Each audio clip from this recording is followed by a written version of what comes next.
세월호 구조에 국가는 없었다. 제가 있습니다. 저희가 이제 세월호 174명이 구조됐다고 알고 계시지요. 그죠? 470명, 480명 가까이 승객 중에서 174명이 구조가 되고 304분이 안타깝게 희생이 되셨습니다. 근데 사실은 174명이 구조가 된 것이 아니고 174명은 탈출한 겁니다. 그죠? 탈출하신 겁니다. 해경이 한 일은 탈출한 분들을 배에 태워서 이송한 것밖에 하지 않았습니다. 그리고 이 배가 옆으로 누워서 물속으로 들어간 이후로는 단 한 사람도 구조하지 못했습니다. 세월호는 일본에서 만들어진 배예요.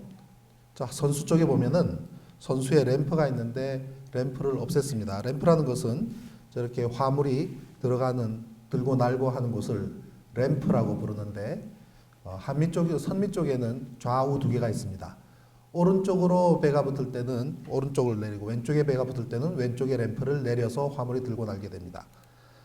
그런데 선수 쪽에도 하나가 있었는데 개조를 하는 과정에서 없앴습니다. 그리고 선미 쪽에만 있습니다.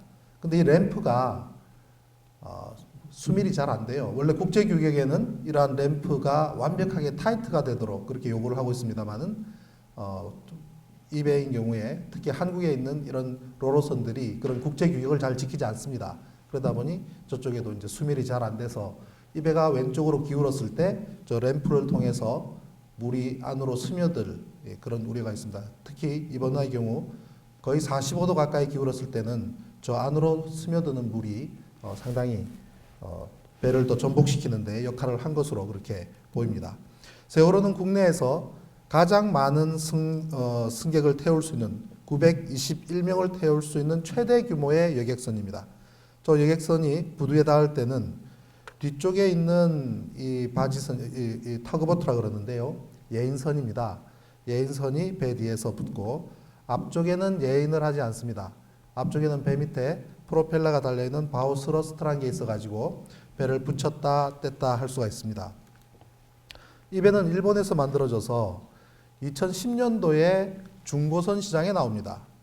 중고선 시장에 16년 동안 사용하다가 시장에 나온 것을 청해진 해운에서 매입을 했습니다. 그리고 3개월에 걸쳐서 개조를 한 다음에 투입이 됐는데 금년 4월 16일 전복되기 전까지 1년 1개월 동안 인천과 제주 항로를 다니다가 사고가 났습니다. 최대 속도는 21너트. 21너트라면은 37km 시속 37km쯤 됩니다. 버스가 좀 천천히 가는 속도, 그 정도 속도가 되겠습니다. 길이는 146m, 선폭이 22m입니다. 자, 선폭이 22m라면 세월호가 빠진 곳의 수심이 37m거든요. 그러면 수면에서부터 불과 15m만 내려가면은 바로 세월호란 얘기가 됩니다. 배가 해저에서 옆으로 누워 있었다면은 잠수부들이 15m만 헤엄쳐서 들어가면 바로 유리창이란 얘기예요. 그럼 그 유리창 깨면은 그 안에 학생들 다 있었지 않습니까? 그것도 라이프 자켓까지 있고. 그런데 거기까지 닿기가 어려워서 그랬을까요? 첫날, 이튿날, 일주일이 되도록 아무도 구조해내지 못했습니다. 그리고 이 배는 컨테이너를 실을 수가 있고 갑판 위에도요. 그다음에 승용차를 130대, 화물차도 실을 수 있는 화물과 승객을 함께 이송할 수 있는 그런 카페리호입니다. 인천 제주 항로를 보면은 우리가 구글이나 네이버를 통해서도 충분히 확인할 수 있는데요. 왼쪽으로 이렇게 파란 선이 쭉 쳐져 있는 것이 추천 항로입니다. 저 항로대로 다니면은 별 문제가 없다 하는 항로가 되겠습니다. 그런데 이 배는 추천 항로가 아닌 섬과 섬 사이로 항해를 했습니다. 그래서 섬과 섬 사이는 수심이 얕죠. 그래서 우리가 구글로 보면은 이렇게 뿌옇게 되어 있는 부분이 저수심입니다. 아무래도 수면이 낮다 보니까 뻘물이 올라오고 그래서 색깔이 위에서 보면은 위성에서 보면은 색깔이 이렇게 다르게 보입니다. 그래서 섬과 섬 사이로 왜 항로를 이쪽으로 택했을까? 바깥으로 다니면은 훨씬 안전했을 텐데 하는 아쉬움이 있습니다. 근데 안쪽으로 다니게 되면은 시간도 어느 정도 세이브가 되고 그만큼 시간이 세이브되는 만큼 또 선박에서는 기름, 오일이 좀 줄어드는 그런 효과가 있겠죠. 그렇지만 위험한 항로이고 이쪽은 또 특히나 조류가 굉장히 세기 때문에 유명한 곳입니다. 근데 이 안쪽으로 항해를 하다가 결국 전복을 했습니다. 4월 16일 날 세월호가 침몰을 했는데요. 옆으로 들어 눕고 그 모습을 보면 가판위에 컨테이너 박스가 이렇게 쏟아져 있습니다. 이 컨테이너 박스들은 단단하게 묶어져야 되거든요. 근데 어떻게 이렇게 허술하게 실려져 있을까라는 부분은 정말 이해할 수 없는 부분이에요. 물 위에 떠 있는 물체에는 무언가 좌우로 이동을 하게 되면 금방 기울어지게 됩니다. 더구나 바다 같은 경우는 안개도 끼고 또 해무도 있고 그다음 바닷물이 올라왔을 경우에 미세한 바람에 의해서 이 염분기가 가판 위로 올라왔을 때 바닥이 상당히 미끄럽게 됩니다. 그러면 화물이 이동할 수도 있는데 한쪽으로 이동을 하면 또 좌우 밸런스가 깨지고 그러면은 더 쏠리다 보면 한쪽으로 확 쓰러질 수가 있는데 어떻게 이렇게 묶지 않고 화물을 이송을 했는지 전혀 이건 불가사의한 일입니다. 평소에도 그렇게 해서 다녔다면은 그거는 죽음의 항해를 한 거나 마찬가지입니다. 한편으로는 화물을 이런 식으로 실은 것은 이 배가 쓰러지도록 만들기 위해서 실은 것이 아닐까라는 생각이 들 정도로 상식 밖의 짓을 한 겁니다. 예. 이런 선박에 실리는 중량 화물들은 반드시 단단하게 묶여져야 되고 그거를 고박이라고 표현을 합니다. 라싱 이렇게 표현을 하는데요. 그런 고박이 잘 돼 있어야 되는데 전혀 그렇지 않은 것이 이번 사고를 통해서 확인이 되고 있습니다. 그리고 이 주홍색은 라이프 라프타라 그래서 배가 물속에 들어가면 자동으로 바깥으로 터지게 되어 있는데 하나만 나온 것은 그만큼 이 배가 평소에도 이런 안전 설비에 대한 정비나 준비가 제대로 되어 있지 않다는 것을 의미합니다. 침몰된 모습을 보고 있습니다. 제가 사고 바로 다음 날 처음으로 쓴 글이 에어포켓이 생존의 가능성을 높인다고 주장을 했습니다. 한겨레에서는 제가 주장한 에어포켓에 대해서 5월 10일인가 6가지 의혹에 대한 검증이라는 그런 주제로 해서 에어포켓은 존재하지 않았다. 사고 후 8일째 잠수부사가 안에 들어가 봤더니 에어포켓이 없더라 이런 기사를 올렸습니다. 그리고 서프라이즈의 신상철 대표는 생존의 가능성이 높다고 에어포켓 이야기를 했지만 막상 들어가 보니 없더라고 이야기를 했습니다. 굉장히 위험한 발상입니다. 그거는 그런 기사를 함부로 쓰게 되면 앞으로 해난 구조 똑같은 이런 사고가 났을 때 어떻게 대응해야 되는가의 문제까지도 가늠할 수 있는 굉장히 중요한 발언인데요.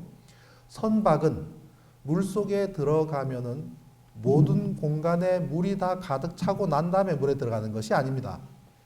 선박은 항상 거의 90% 이상의 공기를 안고 물속에 들어갑니다. 왜 그러냐면은 어떠한 물체가 바다 위에 떠 있는 메커니즘이 51대 49예요. 즉 부력이 51이고 무게가 49면은 물에 뜹니다. 부력이 중량보다 컸을 때. 부력이라는 것은 우리가 우리 물속에 들어가면은 몸이 가벼워지는 걸 느끼지 않습니까? 그 부피만큼 물에 들어간 부피만큼 다시 말해서 물이 밀어낸 부피만큼의 그다음에 그 물체의 비중을 곱한 것만큼의 힘이 부력으로 뜨게 하는 힘을 받는다라는 것이 부력이고 우리는 그걸 아르키메데스의 원리라고 하죠. 그래서 부력과 중량의 상관관계거든요. 부력과 중량이 똑같으면 물에 떠 있으나 가라앉아 있으나 마찬가지인 무중력 상태처럼 돼버립니다. 근데 부력이 조금이라도 크면 물에 뜬다고요. 그럼 51대 49인 상태에서 물을 조금씩 집어넣어서 거꾸로 중량이 51이고 부력이 49가 되는 순간부터 물속으로 들어갑니다. 바로 그게 잠수함의 원리입니다. 잠수함은 미량의 물을 넣었다 뺐다 하면서 물속으로 들어갔다가 물 밖으로 나왔다를 하는 그 운송수단이 그 잠수함이거든요. 그러면 잠수함이 물속에 들어가면 공기가 사라지느냐? 아닙니다. 거의 95% 이상의 공기를 그대로 안고 들어가는 거죠. 마찬가지로 선박도 물속에 들어가기 시작하지만 선박 안에 존재하는 거의 모든 공기는 안고 들어갑니다. 자, 그런데 왜 세월호인 경우에 제가 생존 가능성이 높다고 이야기했느냐면요. 천안함 때는 제가 모든 사람들이 46명의 대원이 물속에 급속하게 들어갔죠. 3분 이내에 물속으로 침몰을 했죠. 그리고 47m 수심에 가라앉았습니다. 그때는 5분 이내에 물이 다 차서 다 사망하셨을 거라고 저는 분석을 했습니다. 5분 이내에. 그러나 세월호는 다르게 분석을 합니다. 왜 그러냐면요. 천안함인 경우에 배가 완전히 뒤집어진 게 아니거든요. 그냥 가만히 서 있는 상태에서 중간을 들이받쳐서 국방부에서는 350kg TNT 어뢰가 폭발했다고 하지만 어뢰는 없습니다. 천안함 하부에는 어떠한 폭발도 없습니다. 좌초했다가 빠져나가는 배가 해상에서 운항하던 수중의 잠수함과 충돌해서 반토막이 난 게 천안함의 사건의 진실이거든요. 천안함 사건에 대해서 설명드리면 그것도 한 2시간 분량 되는데 4년 전에 제가 강주에 와서도 말씀을 드린 바가 있습니다. 궁금하신 분들은 유튜브 상에서 제 이름 치고 천안함 치면은 강의한 내용들이 많이 있으니까 한번 시간 나실 때 보시고요. 중간에 어떤 물체가 들이받쳐서 반토막이 났는데 선수 쪽은 함수 쪽은 47m예요. 천안함이 88m 길이에서 앞부분은 47m, 뒷부분은 37m입니다. 그럼 37m의 한미가 함수는 그냥 기울어서 떠 있다가 가라앉았죠. 한미는 37m의 한미가 물속으로 들어갑니다. 그럼 37m가 47m 수심으로 들어가려 그러면 앞부분이 먼저 숙여져요. 앞부분이 무겁기 때문에 앞부분이 숙여져서 들어가면서 바닥에 닿고 선체가 앉게 되는데 그러면 천안함의 모습 그대로 앉든지 오른쪽으로 눕든지 왼쪽으로 눕습니다. 완전히 뒤집어지지 않는단 말이죠. 그러면 바로 앉거나 오른쪽이나 왼쪽으로 들어 눕게 되면은 그 안에 있는 선실 안에는 어떻게 되느냐. 자, 이 공간이 우리가 선실이라고 가정을 하면 제일 먼저 천장을 봐야 됩니다. 천장을 보면 지금도 마찬가지예요. 우리 천장에 공기가 빠져나가는 구멍이 있습니다. 모든 선실에도 저런 에어닥트가 있거든요. 신선한 공기를 불어넣어주고 안에서 탁한 공기를 바깥에 빼기 위한 벤틸레이션 기능이 천장에 있습니다. 그리고 스피커가 있죠. 그리고 또 케이블들이 빠져나가는 곳이 있고 전등도 있습니다. 저런 모든 구멍들이 공기가 빠져나가는 구멍이에요. 밑에서는 바닷물이 스물스물 들어오고 위에서는 공기가 빠져나가기 때문에 공기는 물보다 가볍기 때문에 공기가 다 빠져나가 버리는 만큼 물이 차버려요. 그러면 5분 이내에 물이 가득 차게 됩니다. 결국 천안함은 5분 이상 버티기 힘들었을 것이다 라고 제가 분석한 근거입니다. 그 결과는 어땠는가? 46명의 해군 장병 시신을 다 수습을 했는데 시신 검안 결과 46명 모두 동시간대 익사로 판명이 났습니다. 천안함을 가지고 그 많은 거짓말과 조작과 왜곡질을 했는데 거의 유일하게 의사들, 군의관들은 사실을 얘기했습니다. 어떤 단 한 사람도 폭발에 의해서 코피 터진 분도 없고 폭발에 의해서 이비인후과적인 그런 고막이 터진다거나 그런 손상이 난 사람이 단 한 사람도 없습니다. 전원 동시간대 익사입니다. 예를 들면 천안함이 만약에 국방부가 주장하는 어뢰가 터진 것이 사실이라고 한다면 어떤 결과가 되냔 말이죠. 최초로 시신이 수습된 분이 남기석 상사라는 분인데 절단면에 있는 뾰족한 날카로운 곳에 옷이 걸쳐져 있는 바람에 거기에서 발견이 됐습니다. 즉 그분은 돌아가실 때 침실에서 돌아가신 것이 아니라 통로를 이동하던 중에 사고를 당해서 거기서 사망하신 거로 그렇게 추정이 됩니다. 그러면 배가 반토막 난 현장에 계신 분이거든요. 자, 배가 반토막 났다는 게 어뢰라고 하면 엄청난 폭발로 배를 반토막 낼 만한 충격을 그분은 견디신 거예요. 몸에 상처 하나 없으니까 견디셨어요. 그 다음에는 어뢰가 터졌으니까 2000도 내지 3000도의 열이 발생했다는 얘기거든요. 그 온도, 열도 견디셨어요. 그런데 그때부터 들어온 물 때문에 익사하셨다는 겁니다. 말이 안 되는 얘기죠. 그래서 천안함은 하부에 폭발이 없습니다. 자, 그런데 천안함인 경우에는 전원 동시간대에 다 사망을 했을 수밖에 없는데 왜 세월호는 에어포켓이 존재한다고 봤느냐? 지금 그림에 보시는 것처럼 완전히 뒤집어졌지 않습니까? 저렇게 완전히 뒤집어지면 우리 천장에 있는 공기가 빠져나갈 수 있는 저 부분들이 우리 발바닥 밑에 내려오는 거예요. 발바닥 밑으로 내려오고 발바닥에 있는 바닥이 천장이 돼요. 바닥이 천장이 되고 벽이 옆으로 뛰게 되면 우리 이 강당만 보더라도 바닥과 벽 사이는 공기가 빠져나갈 곳이 없지 않습니까? 그럼 이게 완전히 뒤집어지게 되면은 이 안에 있는 갇혀있는 공기는 그대로 존재합니다. 다만 옆으로 물이 들어오죠. 또 그다음 바닥으로 변한 밑에 공기가 빠져나가는 곳에서 바닷물이 들어옵니다. 들어오지만 공기를 밀어내다 더 이상 밀어낼 수 없을 만큼에서는 멈춰버립니다. 즉 그 안에 있는 공기는 갇혀버립니다. 그리고 전부 라이프 자켓을 입고 있었기 때문에 그 라이프 자켓에 의해서 물에 뜨잖아요. 그러면 숨을 쉴 수가 있습니다. 다만 그 공간 내에 있는 공기를 나눠 마셔야 되거든요. 안에 있는 분들이 나눠 마시는데 완전히 산소가 소진이 되면 질식하게 됩니다. 근데 실은 우리가 4일, 5일째 발견된 시신 가운데에 익사가 아닌 입에 거품을 물고 있었던 사망자분들이 계셨습니다. 그래서 부모들이 시신 거만하자고 요구를 했습니다. 왜냐하면 입에 거품을 물고 있었다는 것은 질식했다는 얘기거든요. 그때까지 구조를 하면은 살 수 있었다는 얘기입니다. 공기가 모자라서 산소가 모자라서 질식해서 바닷물을 마셔서 익사한 것이 아니라 산소가 모자라서 입에 거품이 물고 사망하신 분들은 참 억울하신 분들이에요. 그때까지 계속 살아있었다는 얘기가 되거든요. 그리고 공기가 급속하게 없어지는 데는 처음에 희생자 한 분이 발생하면 시신이 부패하는 과정에서 산소를 쓰게 됩니다. 부패라는 것이 산화 과정이거든요. 그러니까 산소를 쓰게 되기 때문에 그때부터 그 산소가 또 급속하게 없어지거든요. 결국은 그 에어포켓이 어느 만큼 존재하느냐, 그 안에 몇 사람이 나눠서 그 공기를 마시느냐의 문제이기 때문에 우리가 최소한 이틀, 3일, 일주일 그 이내에는 그 현장에 접근을 했었어야 한다는 그런 문제인데 결국 그렇게 하지 못했습니다. 에어포켓의 효과라는 것은 작년에 대서양에 침몰한 선박 안에 있었던 사람입니다. 저분은 60시간 동안 탄산수를 마시고 버티고 살았습니다. 그리고 구조가 됐습니다. 저 공간은 바다 밑이었지만 저기 갇혀있는 공기가 그대로 갇혀 있었습니다. 지금 저 한번 화면을 보십시오. 일주일 더 있다고 하더라도 저분한테 위험이 있을 것 같지 않지 않습니까? 그러면 열흘 정도까지도 얼마든지 이미 60시간이라고 하는 근 3일 가까이 이틀 반을 생존해 있는 모습인데 일주일 더 있었다고 하더라도 견뎠을 겁니다. 물이 없으면 어떨까? 우리가 단식을 하는 분들 얘기를 들어보면 일주일이나 열흘 정도 물을 마시지 않아도 생존하는 데는 크게 지장이 없다는 얘기들을 합니다. 그럼 열흘 이내에는 우리가 충분히 구조할 수도 있다는 얘기가 되겠습니다.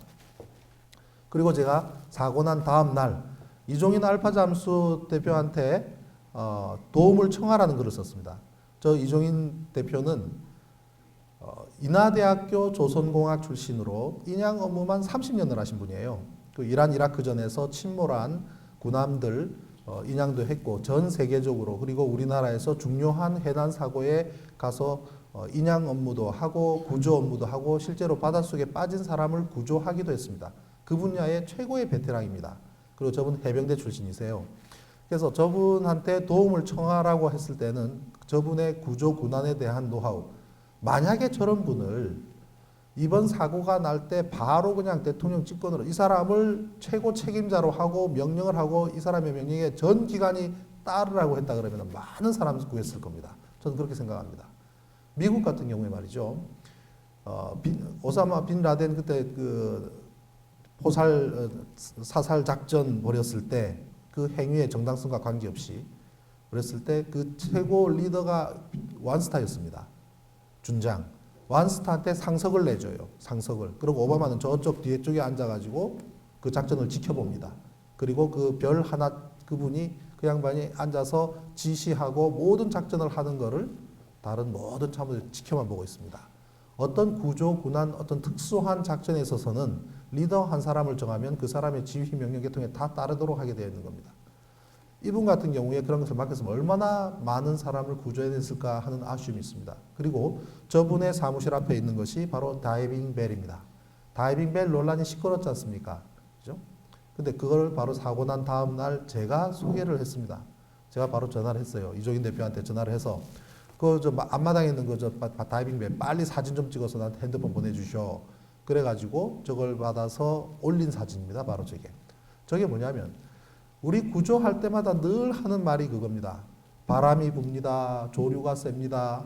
파도가 높습니다. 날씨도 도와주지 않는군요. 이런 말 참 많이 듣지 않습니까? 그리고 중단됩니다. 수색이. 그때마다 밥을 동동 구릅니다. 바지선에서 현장까지 들어가는데 잠수부대 들어가는데 5분. 그 다음 들어갔다 나오는데 5분. 그러면 겨우 작업할 수 있는 시간이 5분이나 10분밖에 없는 거예요. 그러니까 절대적으로 시간이 모자라는 겁니다. 예, 그러고 사실 뭐 바람이 분다 파도가 높다고 하지만 물속에는 바람 안 불어요. 물속에는 비 안 와요. 파도가 높다고는 해도 물속에 들어가면은 1m만 들어가면은 위에 있는 파도가 높은 것은 못 느낍니다.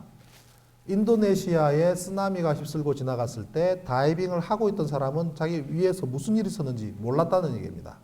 다만 조류는 문제가 되죠. 조류가 세게 되면은 잠수하는 데 직접 영향이 미치니까. 그렇지만 그럼에도 조류라는 것은 지구가 존재하는 한 어쩔 수 없는 거잖아요. 그것은 변수가 아니라 상수입니다. 그것은 극복의 대상이기 때문에 잠수부들은, 특히 인명구조를 하는 그런 구단 잠수부들은 그 모든 어려운 조건을 감당하면서도 구조를 해내야 될 의무가 있는 분들이에요. 다만 시간의 문제, 그다음 조류를 극복하는 문제, 그러한 어려운 문제를 극복할 수 있는 방법이 있다면 훨씬 구조하는 데 도움이 되겠죠. 그게 바로 저 장비입니다. 저 장비는 잠수부들이 세 사람이 이 안으로 들어가서 함께 쭉 엘리베이터 내려가듯이 물속으로 쭉 내립니다. 그럼 위에서 계속 산소를 공급을 해줘요. 그러면 허리까지는 바닷물이 들어오지만 그 이상은 저 안에는 공기가 가득 차 있기 때문에 그 안에서 호흡을 할 수 있습니다. 그리고 빵도 먹을 수 있고 심지어 담배도 피울 수 있습니다. 저기서 머물면서 쉬면서 감압도 하고 그러면서 현장에 들어가서 구조하고 나오고 왔다 갔다가 가능한 거예요. 그래서 배 밑에 출입구에다가 저걸 딱 갖다 대면 작업을 계속 용이하게 할 수 있고 3인 1조의 잠수부를 계속 공급만 해주면 얼마든지 계속 구조를 해낼 수 있는 장비입니다. 만약에 세월호도 첫날 저 장비를 투입을 해서 저 장비를 활용을 해서 구조를 했더라면 많은 사람의 생존자들을 구해냈을 겁니다. 그런데 저 장비를 제가 사고 난 다음 날 바로 소개를 했는데도 정부나 해경이나 어느 누구도 연락을 하지 않았어요. 이틀째 되는 날 제가 전화를 했습니다. 어디 전화 온 데 있어? 그랬더니 아무데도 전화도 안 왔다는 겁니다. 3일째 되는 날 이종인 대표가 아무도 연락을 안 해서 내가 화가 나서 내가 청와대에 전화를 했다 그래요. 청와대에 전화를 해서 이런 장비가 있는데 왜 이런 장비를 투입하지 않느냐라고 했더니 아무 대답이 없다는 겁니다. 4일째 되는 날 이종인 대표가 저 다이빙 배를 갖고 진도까지 직접 내려갔습니다. 바지선에 싣고. 어떻게 내려갔는가 제가 물어봤어요. 며칠 전에. 그랬더니 저 이종인 대표의 부인이 SBS의 탤런트인 송옥숙 여사입니다. 예, 늦게 만나셔서 지금 한 5, 6년 전에 결혼을 하셨어요. 그래서 이제 두 부부가 여행 가기 위해서, 노후에 여행 가기 위해서 적금 들어놓은 게 있습니다. 그거를 깨서 1억을 만들어서 비용을 해서 갔는데 올해 이종인 대표가 60이랍니다. 환갑인데 여행을 가기로 계획을 했었는가 봐요. 근데 세월호 사고가 딱 나니까 이종인 대표가 계속 고민을 했던 거예요. 아이고 저 아이들 어떡하나 구조해야 되는데 이런 장비 들어가면 바로 구조할 수 있는데 발을 동동 구르고 있으니까 그 송옥순 여사가 그랬답니다. 그냥 내려가쇼. 내가 돈 깨줄 테니까 내려가쇼 그랬답니다. 알았어, 고마워. 그러고 내려갔다는 거예요. 내려갔는데 꼬다는 보릿자루처럼 그냥 놔뒀습니다. 이렇게 바닷속으로 넣어서 구조 작업을 할 수 있는 이런 장비를 들고 내려갔는데 그냥 한쪽 귀탱이에만 놔뒀다가 그냥 다시 돌아온 겁니다. 해경이 투입을 시켜주지 않은 거예요. 해경이 이번 세월호 사건에서 적극적으로 구조를 방해합니다. 이런 장비를 가져가도 투입하지 않았습니다. 그 이후는 나중에 또 말씀을 드리도록 하겠습니다. 사고 두째 번째로 제가 썼을 때 글이 선수를 잡으라는 글이었습니다. 선수를 잡아라. 사고 이틀째 제가 MBN에 출연을 해서 1시간 동안 생방송에 출연을 해서 그 사고에 대한 얘기를 나눴습니다. 그때 제가 계속 했던 얘기가 선수를 잡아라. 이 선수를 잡아야 되는 이유는 아까 말씀드렸다시피 세월호는 완전히 뒤집어졌기 때문에 안에 있는 에어포켓들이 존재하고 공기가 빠져나갈 수 있는 부분들이 전부 우리 발바닥 밑에 있기 때문에 그 에어포켓은 상당히 오랫동안 있을 수가 있는 거예요. 그러면 사람 안에 있는 생존자들이 일주일, 심지어 열흘까지도 충분히 생존자를 구해낼 수 있을 만큼 에어포켓이 양호하게 형성되어 있을 것이다 라는 것인데 그거는 바로 이렇게 저 배가 저 정도의 각도를 그대로 유지하고 있었을 때 그 에어포켓이 그대로 존재할 수 있습니다. 자, 저 선수가 완전히 깔아앉게 되면 어떻게 될까요? 깔아앉게 되면 저 밑에 보면은 배 밑에 굴뚝이 있어요. 굴뚝이 있고 그 다음에 마스트가 있고 이러한 구조적인 특성 때문에 선수가 물에 들어가는 순간부터 저 배는 옆으로 들어 눕습니다. 왼쪽으로 눕거나 오른쪽으로 들어 눕습니다. 그럼 들어 눕게 되면 안에 형성되어 있던 에어포켓이 구조가 190도가 틀어지죠. 그죠? 90도가 틀어지면서 바닥에 있던 그런 구멍들이 옆으로 나오게 돼요. 옆으로 나오는 순간부터 공기가 빠져나가게 되죠. 그래서 그 에어포켓이 전부 공기가 빠져나가기 때문에 저 선수를 잡는 게 무척 중요한 겁니다. 저게 어려운 문제가 아니에요. 배를 타는 사람, 해군이든 해경이든 배를 알고 바다를 아는 사람들은 저 선수를 잡아야 되는 중요성을 다 압니다. 그런데 해경은 저걸 잡지 않았어요. 잡지 않은 것은 결국 구조할 의사가 없었다는 겁니다. 저 배를 물속에 집어넣도록 작정을 했다는 겁니다. 그게 대한민국 해경입니다. 왜 그랬을까요? 정말 이해할 수 없는 일입니다.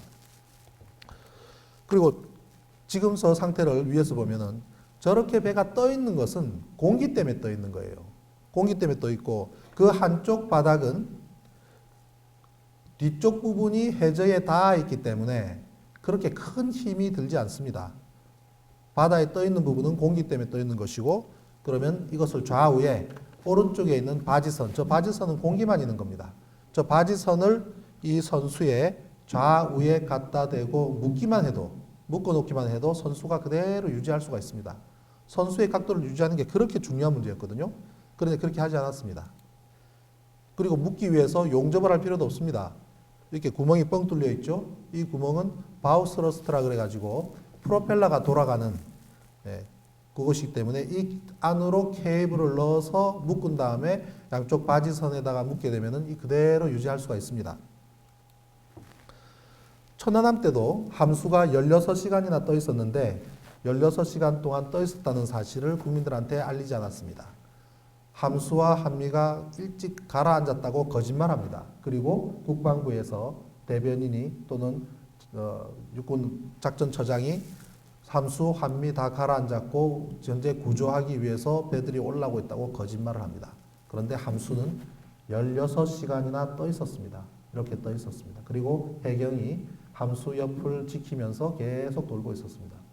왜 이거를 그때 함수는 찾았다, 함수는 있다 하고 얘기하지 않았을까요? 함수, 한미를 계속 찾는 것을 포기를 하고 다른 일에 빠져 있었기 때문입니다. 천안함과 충돌했던 그 물체, 제3의 부표에 깔아앉아 있는 그 물체에 정신이 팔려서 함수는 뒷전이었습니다. 이때 만약에 이 함수에 생존자가 있었다면 어땠을까요? 16시간 동안 그 생존자는 공기를 찾아서 이 안에 생존해 있었을 겁니다. 16시간 동안. 그런데 함장이 1차적으로 실수를 합니다.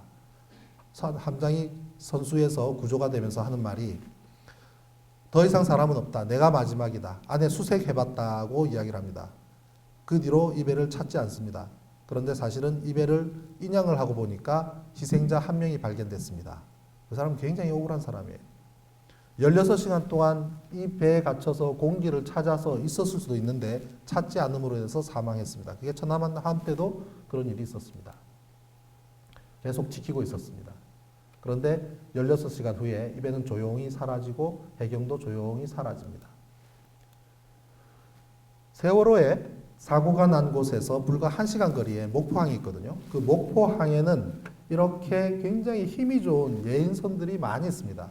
상선들이 들락거리기 때문에 그 상선들을 배 부두에다가 붙이고 하기 위해서 이런 터그보트들이 있는데 이렇게 마력수가 좋은 선박이 있으면 사고가 나는 순간부터 달려와서 세월호가 기울어질 때 옆에 딱 붙여놓고 그대로 그 좋은 마력을 밀어붙여서 수심이 낮은 곳으로 갖다 쳐박으면 어땠을까요? 그죠? 막 밀고 가서 바위 있는 데다가 얹혀버리면 어떻습니까? 어차피 바닷속에 빠질 배인데 밀어서 가서 수심 낮은 곳으로만 갖다 두면은 더 이상 가라앉지 않지 않습니까? 그런데 그렇게 하지 않았습니다. 저런 배들이 있는데 얼마나 마력수가 좋은지 항공모함도 끌고 다닐 정도로 힘이 좋습니다. 이런 배들은. 우리나라 모든 항구마다 상선이 다니는 항구마다 저런 배들이 많습니다. 그리고 이런 배들은 뭐 됐을까요? 목포. 그죠? 목포에서 진도까지 1시간 거리입니다. 불과. 목포에는 삼함대 사령부가 있습니다. 대한민국에 막강한 해군이 있는 진해 말고 진해를 포함해서 인천에도 있죠. 목포에 있죠. 부산에 있죠. 강릉에 있습니다. 그 함대 사령부가. 목포에는 3함대 사령부가 있습니다. 이런 선박이 7, 8척이 있습니다. 고속정들도 있습니다. 이 배가 출동을 하면 1시간 이내에 현장에 닿습니다. 해경은 8시 52분에 최초로 사고에 대한 내용을 접수했다고 했지만 거짓말이었습니다. 이미 해경은 8시 이전부터 이 배에 문제 있다는 사실을 알고 있었습니다. 알고 있었는데 그것을 본청에도 이야기하지 않고 주변에 있는 다른 해경한테도 알리지 않아서 사고가 났다는 것을 방관하고 있었습니다. 1시간 동안 거의. 그리고 8시 52분에야 처음 접수한 것처럼 그때부터 움직이기 시작합니다. 자, 8시에 만약에 해군에다가 해경이 통보를 해서 이런 배가 현장으로 달려갔다면 9시쯤에는 도착했을 겁니다. 10시 17분에 배가 완전히 뒤집어지는데 무려 1시간 17분 동안이라는 시간 동안 구조할 수 있는 시간이 있었던 거예요. 자, 이런 배 보십시오. 앞부분이 얼마나 뾰족합니까? 해군 배들은 유사시에 상대편 배를 충돌을 하기도 합니다. 그리고 포탄을 맞고 구멍이 나면 뻥뻥 뚫린 채 그대로 전쟁은 벌여야 돼요. 군함이기 때문에 물을 막아가면서 물을 퍼가면서 전쟁합니다. 이렇게 뾰족하고 튼튼한 앞부분을 가진 해군배가 이 배가 두 척이 나란히 서서 세월호의 앞부분과 뒷부분을 가서 그대로 들이받으면 어떻게 될까요? 안에 뻥 뚫고 들어갑니다. 선박은 굉장히 약합니다. 선박이 쇠로 만들었기 때문에 튼튼할 것 같죠? 굉장히 약합니다. 얼마나 약하냐면 천안함이나 세월호나 저런 선박을 우리가 이런 테이블 길이로 줄이면은 벽이 어떻게 되냐면 내부 골조는 우리 스파게티면으로 내부 골조 만든 거랄 거예요. 스파게티면. 그리고 바깥에는 알루미늄 포일로 발라둔 정도밖에 안 됩니다. 그게 선박입니다. 그 물에 떠요. 물에만 뜨면 돼요, 선박은. 근데 우리가 몽둥이로 쿡 찌르면은 뻥 뚫릴 거 아니겠습니까? 마찬가지입니다. 선박이 그렇게 약합니다. 저런 배 두 대가 세월호를 앞뒤로 갔다가 속력을 내서 타면 뻥 뚫고 들어갈 겁니다. 그러면 더 이상 침몰하는 걸 막을 수가 있어요. 막을 수가 있습니다. 물 들어가겠죠. 물 들어가는 거야 해군들. 물 들어가는 물 푸는 거야 밥 먹고 늘 하는 훈련이니까 그 배에 올라타서 열심히 물 푸면 되고 그동안에 전부 다 바깥으로 나오라고 구조하면 되는 겁니다. 왜 그렇게도 하지 않았을까요? 아쉬운 부분이 한두 가지가 아닙니다. 또 해군에는 이런 고속정이 있습니다. 우리나라가 가진 선박 중에 제일 빠른 녀석들이에요. 시속 45나트, 50나트 이 정도 속력이면 80km, 90km거든요. 거의 뭐 고속버스 속력으로 달립니다. 바다에서. 저 배에 한 척당 30명의 해군 대원을 태우고 10척이 출동하면 300명의 해군이 달려가는 거 아닙니까? 그럼 손해마다 전부 다 도끼자루나 망치 들고 올라가서 유리창 다 깨고 복도마다 들어가서 문 다 열고 한 사람씩 구조해내면 전부 다 구조하죠. 40분, 50분 시간이 있었는데요. 얼마든지 할 수가 있죠. 왜 안 했을까요? 삼함대 사령관이 자기 지역 내에서 저런 엄청난 사고가 났는데 텔레비전으로 그 상황을 지켜보고 있었다는 거 어떻게 상상이 가십니까? 끔찍한 이야기입니다. 저는 지난 5월 12일 날 해양경찰청장 그리고 언딘이라고 하는 회사의 사장 그리고 청해진 해운의 회장과 사장 이 네 사람을 상대로 고발을 했습니다. 미필적 고의에 의한 살인과 그리고 직무유기의 죄를 묻기 위해서 고발을 했습니다. 근데 그 고발을 한 데는 그 사람들이 처벌을 받아야 되고 조사를 받아야 된다는 필요성이 있고 진실규명을 위해서는 반드시 그 사람들이 조사를 받아야 한다는 측면도 있지만 선체에 대한 보존을 하기 위한 부분이 있어요. 선체 보존 가처분 신청. 이 선박을 보존하자. 선박을 증거를 보존하자. 자동차 사고가 나도 자동차에 대한 조사는 필수입니다. 근데 선박 사고가 났는데 선박에 대한 조사가 일체 없습니다. 선박을 못 보게 합니다. 어떤 배 밑에 손상이 있는지 없는지 따져보려고 해도 접근을 막습니다. 그래서 선체를 보존해야 되겠다는 필요성이 대두가 됐지요. 그래서 그러한 것을 하려면 먼저 선행된 소송이 존재해야 되기 때문에 일단 고발을 했고 근데 증거보존 신청을 하려고 그러니까 그러한 것은 제3자가 하기보다는 당사자인 가족분들이 해야 받아들여지기가 쉬워서 제가 계속 가족분들을 설득을 했습니다. 그러던 중에 5월 28일 날 국회에서 토론회가 있었는데 거기서 제가 발표를 하면서 그때 참석하신 가족분들이 꽤 계셨거든요. 그때 말씀을 드렸어요. 제발 가족분들께서 나서주셔서 증거 보존을 할 수 있도록 했으면 좋겠다. 그래서 5분의 가족이 동의를 해주셨습니다.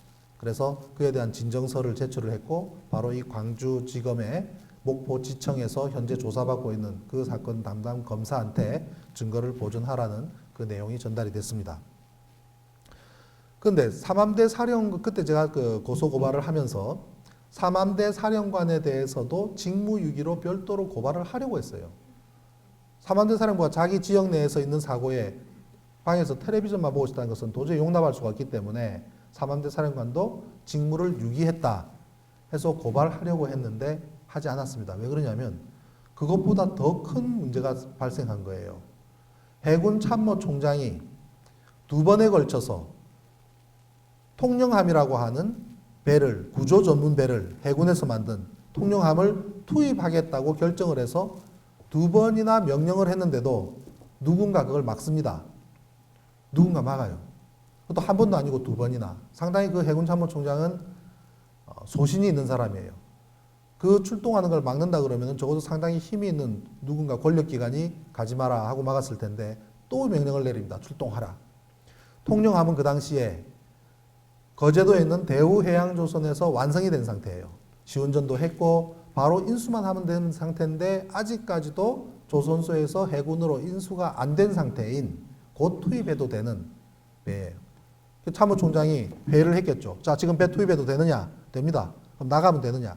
그래서 방위사업청과 해군 참모총장과 대우조선이 3자 간의 합의각서를 씁니다. 그리고 도장을 찍습니다. 사인을 합니다. 그게 사고 난 바로 그날 그렇게 기민하게 해군 참모총장이 움직였습니다. 근데 누군가 막아요. 못 가게. 세월호 사건은요. 바다에서 배가 사고가 난 해난 사고인 것처럼 보이지만 사건입니다. 이거는. 단순한 해난 사고가 아닙니다. 사건입니다. 구조하는 것을 막습니다. 막아요. 해군 참모총장의 명령을 막을 수 있는 사람은 법적으로는 합참의장 정도랍니다. 그리고 대통령, 국정원장, 국무총리 그 정도랍니다. 대통령이 막았을까요? 잘 아시다시피 대통령이 막아야 되는지 막으면 안 되는지 그거 잘 모르잖아요. 그죠? 잘 모를 텐데 누가 막았을까요? 어떠한 조직이 자기 자신들의 그 조직에 그 당시에 딜레마에 빠져서 이런저런 조작과 조작을 해도 덮을 수가 없고 하나하나 하는 것마다 간첩을 만들어도 거짓이 드러나고 무인기 비행기까지 끌어들여도 조작으로 드러나는 마당이기 때문에 무언가 크게 하나 터져서 덮어줄 걸 바랬을지도 모르겠습니다. 구조를 막았어요. 구조를 막았다는 사실. 어느 나라가 자국의 땅에서 사고가 났는데 그것을 구조하는 행위를 막는 행위가 존재할 수가 있는가? 막았습니다. 그리고 해경은 철저하게 그 논리대로 협조를 합니다. 막는 데 협조합니다. 심지어 삼해중공업에서 목포에 있는 좋은 제안을 합니다. 조류 때문에 구조가 힘들다고 하니까 우리가 이 VLCC라고 하는 이 배를 보내주겠다. 그러면 이 배는 저 배가 길이가 300m예요. 저 배 안에다가 바닷물을 채우게 되면은 이게 바닷속으로 가라앉을 것이고 그러면 그 옆에 세월호가 있으면 잔잔해질 거다. 조류가 내려와도 조류가 옆으로 비켜날 것이고 밑에서 올라와도 피해갈 것이기 때문에 이 안은 잔잔해질 것이다. 대단히 좋은 아이디어 아닙니까? 그런 아이디어를 제안을 했는데 안 받아들입니다. 그냥 무시가 돼버립니다. 그리고 보십시오. 구조를 합니다. 이게 구조하는 장면처럼 보입니까? 여기에 라이프 자켓을 입고 있는 분들은 굳이 헬기로 구조할 필요가 없습니다. 그냥 그대로 쭉 미끄럼타게 해가지고 바닷물 속에 들어가시면 돼요. 라이프 자켓 입었으면 바닷물에 들어가면 다 삽니다. 이 바다 보세요. 바다가 이게 잔잔하지. 이게 호수처럼 잔잔한 바다에 파도가 치는 바다도 아니고 태풍이 부는 것도 아니고 이 잔잔한 바다에 그냥 바닷속에만 들어가면 라이프 자켓 입은 이상 물속에 들어가면 다 떠요. 그러면 왜 이걸 하냐 말이에요. 여기 있는 이분들은 옆에 있는 창문마다 전부 이 사람들이 이 안에 다 들어있는데 이거 두들기고 부수고 안으로 들어가서 사람들 나오도록 했어야죠. 그게 구조죠. 그렇잖아요. 이 사람을 여기서 구조할 게 아니라 이 문으로 들어가서 여기 있는 문 다 열고 이쪽 사람들 나오도록 해야지요. 그게 구조죠. 구조에 대한 로직도 없고 방법도 모르고 원칙도 없고 없는 거예요. 제가 세 번째로 썼던 글이 3일째 되는 글. 이때부터 사고 원인에 대한 분석을 했습니다. 처음 또는 둘째 번 글에서는 사람을 한 사람이라도 더 구해야 되는 게 중요하기 때문에 그걸 언급을 했지만 3일째부터 사고 원인을 했는데 가장 중요한 것 중에 하나가 7시 20분경에 구조 요청을 했다는 겁니다. 이것이 사실인지 밝히려니까 상당히 어려워요. 이분이 쓴 글이 목에 칼이 들어오더라도 이 말을 해야 되겠다. 7시 20분경에 분명히 인천에서 출항해서 제주도 가는 배가 진도 해상에서 구조 신호를 보내왔다는 뉴스가 자막에 떴다는 겁니다. 그런데 사라져 버렸어요. 이게 왜 사라졌지? 하는 글들이 옵니다. 나도 분명히 봤는데 왜 사라졌지? 사라졌습니다. 그리고 무언가 자막도 사라졌습니다. 이 시간대에 분명히 이 사람들이 얘기하는 걸 들었다고 하는 사람이 올린 글입니다. 그런데 착각일 수도 있겠다 싶었는데 결정적인 제보가 또 올라옵니다. 아버지하고 마주하기 싫어서 친구와 함께 해장국집에 갔는데 주인 아주머니가 텔레비전을 켰더랍니다. 그때 바다에 흰 배를 보고 자막이 나왔다는 거예요. 그리고 돈 계산을 하고 나온 시간이 7시 33분 58초라는 겁니다. 그럼 그 자막이 뜬 게 7시 30분 이전인데 이거는 신빙성이 매우 높잖아요. 그리고 그 밑에 댓글로 나도 봤습니다 하는 글이 쫙 달아붙었습니다. 7시 30분에 저 배가 구조 요청을 했다 그러면 어떤 문제가 발생하냐면요. 저 배는 7시 반에 멀쩡했거든요. 8시 40분부터는 기울어지기 시작합니다. 7시 반에는 멀쩡했는데 그때에 자막이 나갔다면 이 배가 7시 반경에 넘어지도록 예약이 돼 있었다는 말밖에 안 되는데 말이 안 되는 얘기잖아요. 그거를 음모론적으로 접근하지 않고 최대한 선박에 맞도록 접근을 해보면 이럴 가능성은 있습니다. 7시 반에 항해사들이 도저히 선장도 그렇고 항해할 만한 여건이 안 된다는 것이 판명이 되었다고 가정을 하십시다. 배가 자꾸 왼쪽으로 기울었다 오른쪽으로 기울었다 하면서 이런 안정성에 문제가 발생하는 거죠. 그랬더니 제일 먼저 회사에다 연락을 합니다. 회사에다가 배가 이상하다. 배가 문제가 생길 것 같다. 일단 해경에 구조 요청을 하겠다. 하고 7시 반에 구조 요청을 해경에다가 했을지도 모릅니다. 그러면 해경에 파견 나가 있던 기자들이 그거를 받아서 이 배 문제 있는가 보다 하고 기사를 내보내버려요. 그리고 방송이 돼버렸습니다. 그런데 그 얘기를 들은 회사가 난리가 났습니다. 거기서 배가 지금 구조를 요청한다고? 안 돼. 빨리 해경에다 막아. 해서 해경에다가는 일단 보류시켜버리고 예를 들면 우리 119 신고했다가 다시 전화해서 불 껐습니다 하면은 캔슬되는 거나 마찬가지로 해경을 일단 막고 본사에서는 계속 배에다가 물어볼지도 모르죠. 야, 배가 어떤 상태인데 지금 구조해야 된단 말이냐? 어떤 상태인데? 그 당장 거기서 일단 구조받겠다고 하면은 얼마나 골치 아프냐 이거죠. 회사 본사 입장에서는.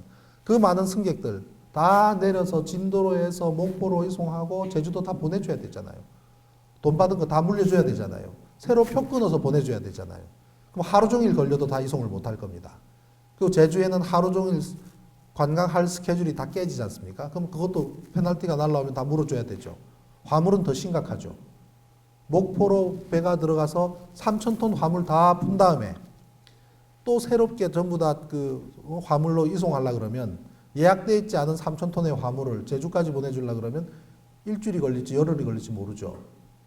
화물 받은 돈 다 내줘야 되고 새롭게 또 돈도 해주니까 화물 운송 담당하고 있는 운항관리팀 입장에서는 몇 억이 손실나는 일일지 모릅니다. 그러니 배를 설득했을지도 모릅니다. 2시간만 더 가라. 2시간만 가면 제주다. 제주 들어가면 승객들 내리고 화물도 내리면 괜찮아질 텐데 왜 여기서 구조 요청을 하느냐 하는 신강의를 30분이고 1시간이고 막 벌였을 가능성이 있습니다.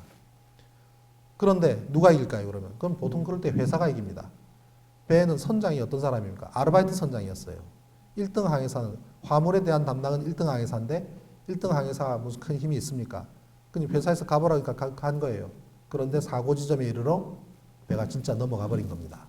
배가 180도 뒤집어지는 것은 한 번도 경험해 본 적이 없는 선원들이나 회사에서도 아이고 이게 배가 진짜 넘어가는구나 라는 걸 경험했을지 모릅니다.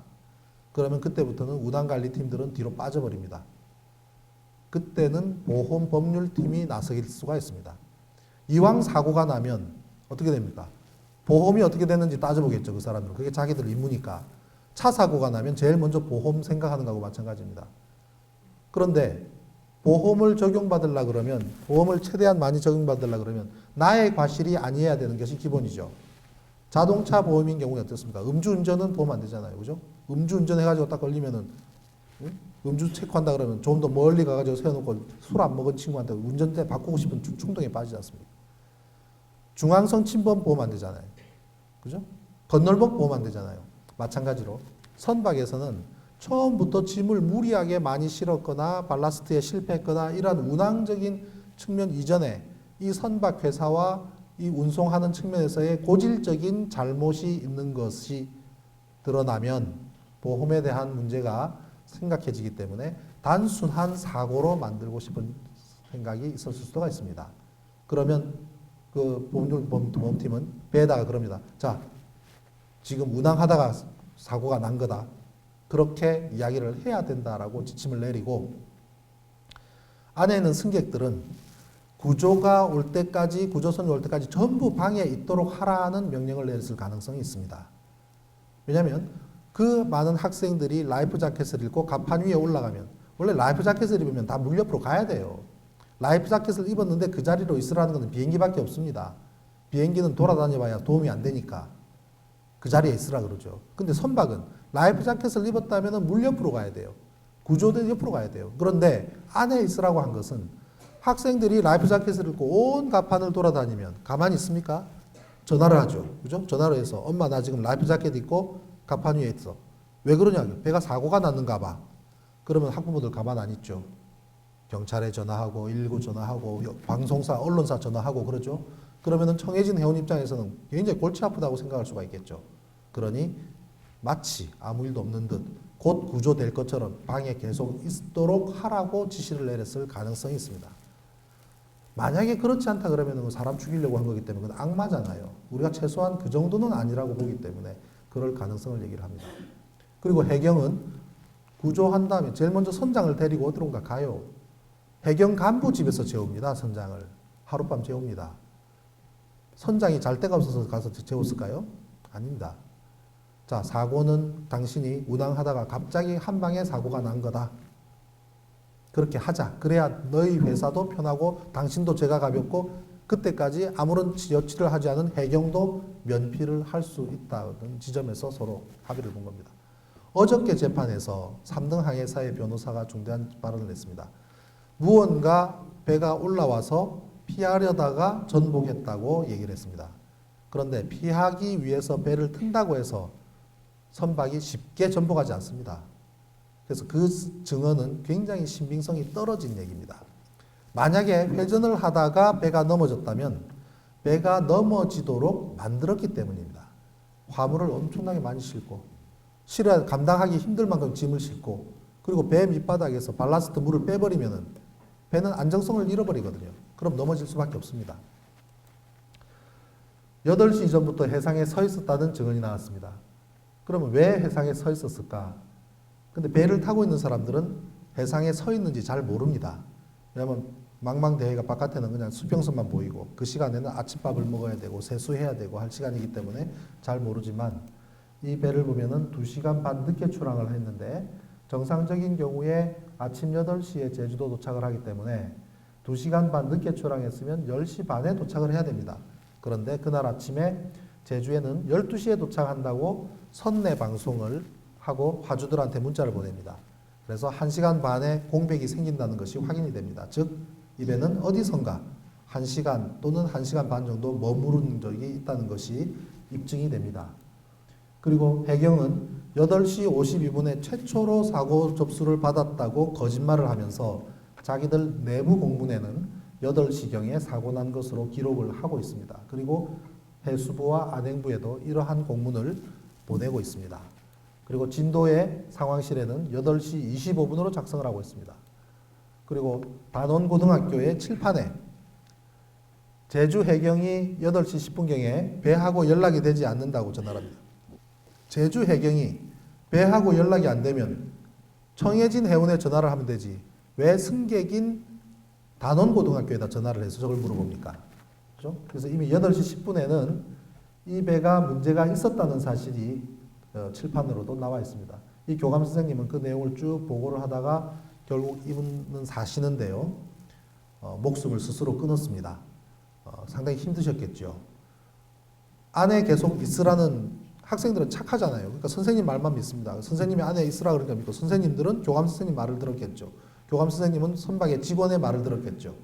선박 직원의 말에 거슬러서 전부 다 나가라고 이야기를 했더라면 많은 사람이 구조됐겠지만 그렇지만 교감 선생님 입장에서는 그랬다가 사고라도 나면은 그 책임이 굉장히 무겁다는 생각이 들기 때문에 안에 있도록 하라 그랬겠죠. 그렇지만 정작 본인은 살았습니다. 그래서 많은 희생이 발생한 것에 대해서 견디기 힘들었겠죠. 스스로 목숨을 끊으셨습니다. 해경이 최초 말하는 8시 58분이라는 시간은 거짓말이었습니다. 군산 인근을 지날 때에 배 밑에 무언가가 부딪히는 느낌이 있었다는 얘기가 나왔습니다. 갑자기 캔 커피가 옆으로 굴렀다는 얘기도 하고 그 다음에 배가 기울었다는 얘기도 있고 올라가 봤더니 배가 10도 정도 기울었더라. 여러 가지 증언이 있는데 군산 앞바다 지났을 때 무언가 사고가 났었는지 여부는 이 선박의 하부를 조사를 해봐야 할 것 같습니다. 지난주에 우리 세월호 가족분들이 진상규명을 위해서 조사를 해야 되는데 지금 정부와 해경이 워낙 거짓말들을 많이 하기 때문에 신뢰하기 힘들다는 판단이 있었던 것 같습니다. 그래서 저한테 조사 요원으로 해달라는 요청을 하셨어요. 그리고 조사 요원들을 또 추천을 해달라고 말씀을 주셔서 제가 한 18명의 전문가분들을 구성을 해서 지금 조사위원을 꾸리고 있습니다. 저는 천안함 때 민군 합동조사위원으로 활동을 한 바 있습니다. 그리고 저는 원래 항해를 전공했어요. 해양대학에서. 우리 목포에는 목포해양대학이 있죠. 부산에는 한국해양대학이 있습니다. 그래서 저는 한국해양대학에서 항해를 전공을 하고 항해사 자격을 취득을 하고 해군 ROTC였기 때문에 해군에 입대를 해서 소위 중위까지 근무를 하고 2년 동안 그리고 제대를 했습니다. 해군에 있을 때는 LSM이라는 수송선을 타고 서해 5개도서, 대청도, 소청도, 연평도, 백령도, 우도 거길 주로 다녔습니다. 저는 해군 중위 때 백령도를 여러 차례 다녔습니다. 그 수송선을 탔기 때문에 백령도 인근에 해군배가 좌초를 하면 파고들면 모래를 파고들면 배 밑바닥이 어떤 형상이 되는지 저는 중위 때 경험을 했습니다. 그리고 제대하고 나서는 한진해운에서 항해사 생활을 하면서 미국과 극동을 오고 가는 컨테이너선의 항해사로 근무를 했습니다. 그리고 한진해운에서 새롭게 배를 만드는 프로젝트가 있어서 거제도 삼성조선소에서 선박을 만드는 감독을 또 8년 동안 하면서 14척의 배를 제가 건조하는 감독을 했습니다. 선박과 운항에 관해서 저는 다양한 분야에서 경험을 쌓았습니다. 그리고 해군에도 근무를 했고 백령도 다녔기 때문에 천안함에 관한 한 신문 7회 경력을 쌓은 거죠. 이명박은 굉장히 재수가 더럽게 없는 사람입니다. 천안함에 딱 맞는 사람이 조사위원이 됐기 때문에 배를 조사를 하는데 거짓말을 하고 있는 거예요. 폭발의 흔적은 하나도 찾아볼 수가 없는데 하다못해 배 안쪽에 손바닥으로 쓸어서 냄새를 맡아서 화약 냄새 하나 나지도 않고 요만한 그을음조차 없고 플라스틱이 나풀나풀거리고 2,000도 3,000도가 터졌다는데 플라스틱 얇은 비닐 껍데기들이 남아있을 수가 없잖아요. 심지어 유리창까지도 그대로 있고 형광등까지 멀쩡한데 폭발이 있다고 하니까 환장하는 거 아닙니까?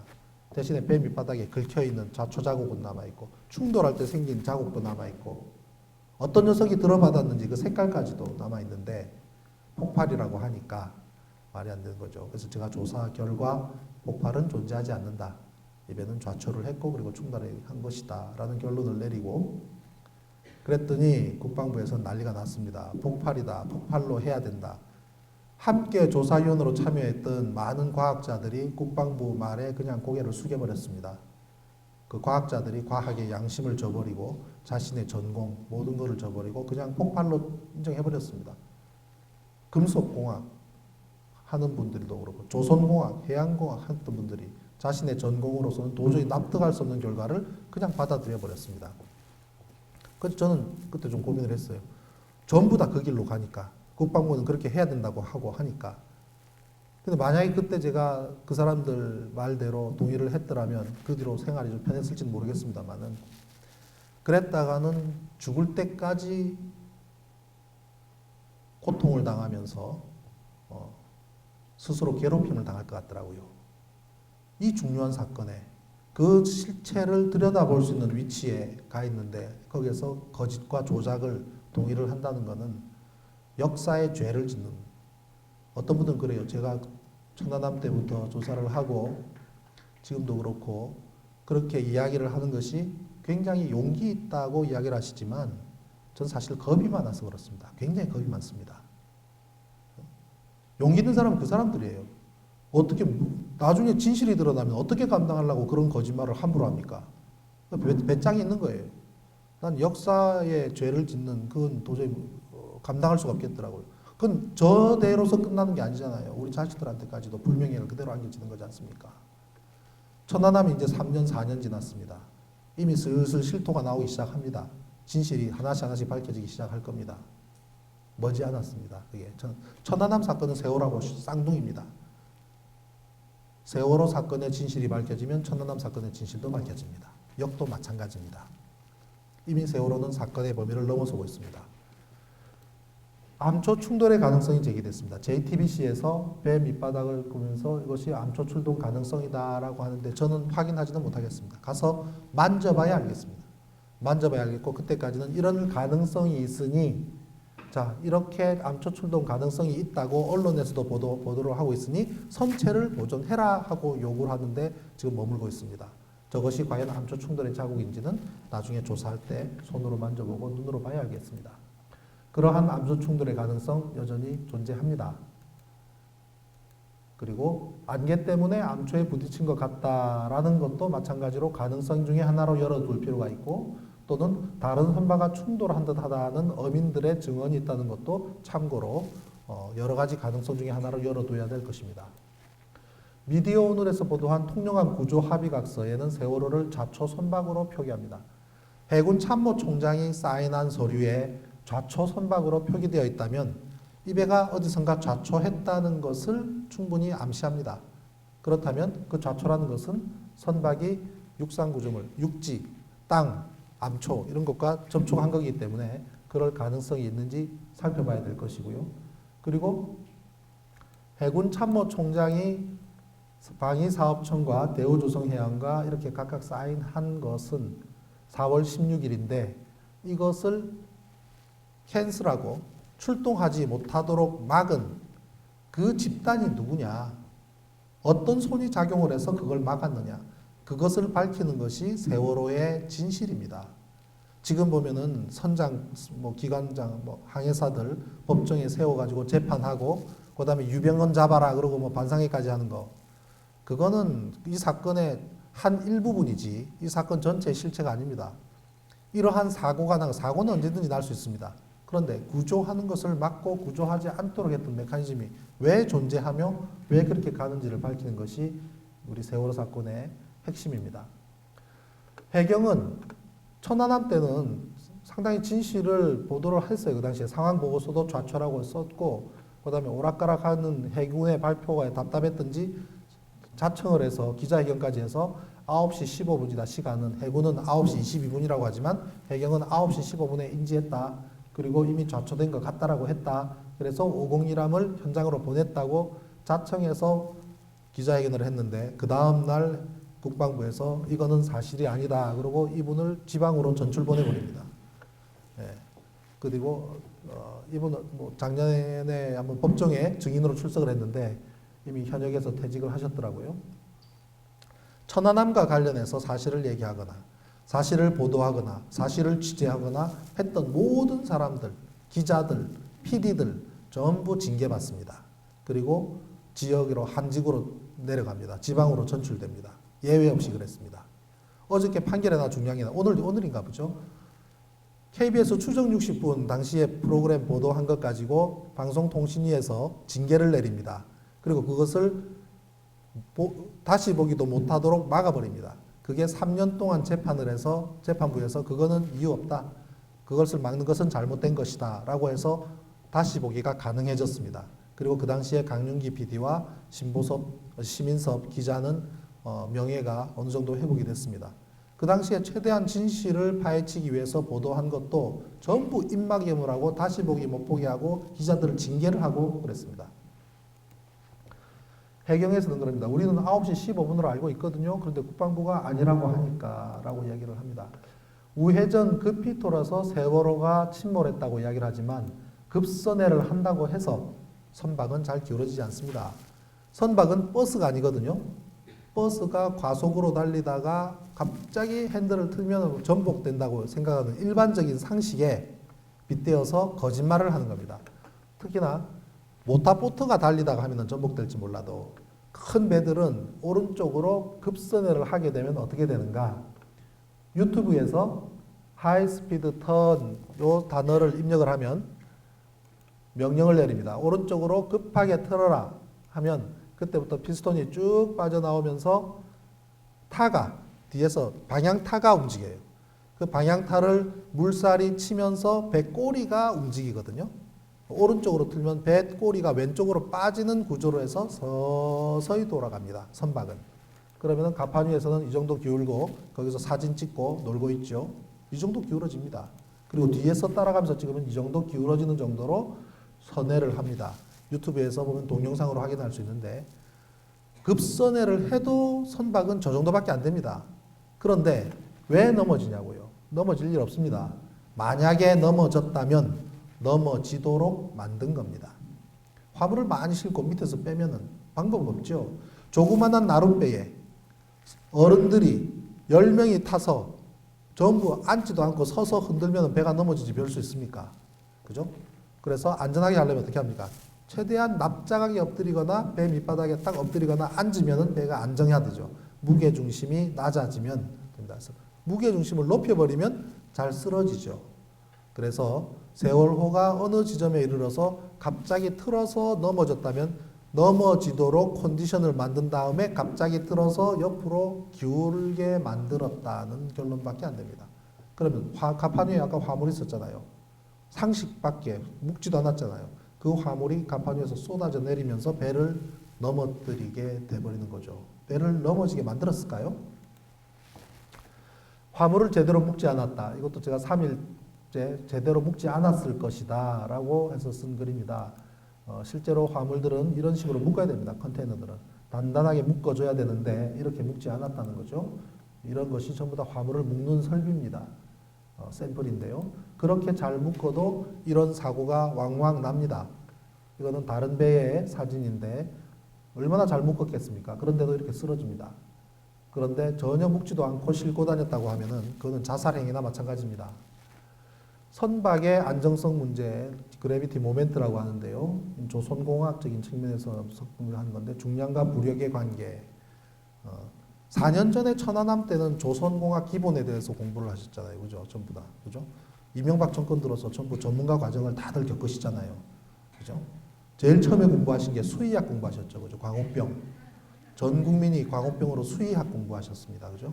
그 다음에 나온 게 대운하 때문에 또 환경공학과 토목공학에 대해서 또 연구를 하셨어야 했고, 천안함 사고 나면서 해양공학, 조선공학, 그 다음에 어뢰가 나오면서 금속공학, 그 다음에 부식학 하셨죠? 예, 그리고 이제 세월호에서는 선박의 복원력이라고 하는 이 석사 과정 또 이제 하고 계십니다. 잠시 천안함 때로 한번 돌아가 보면요.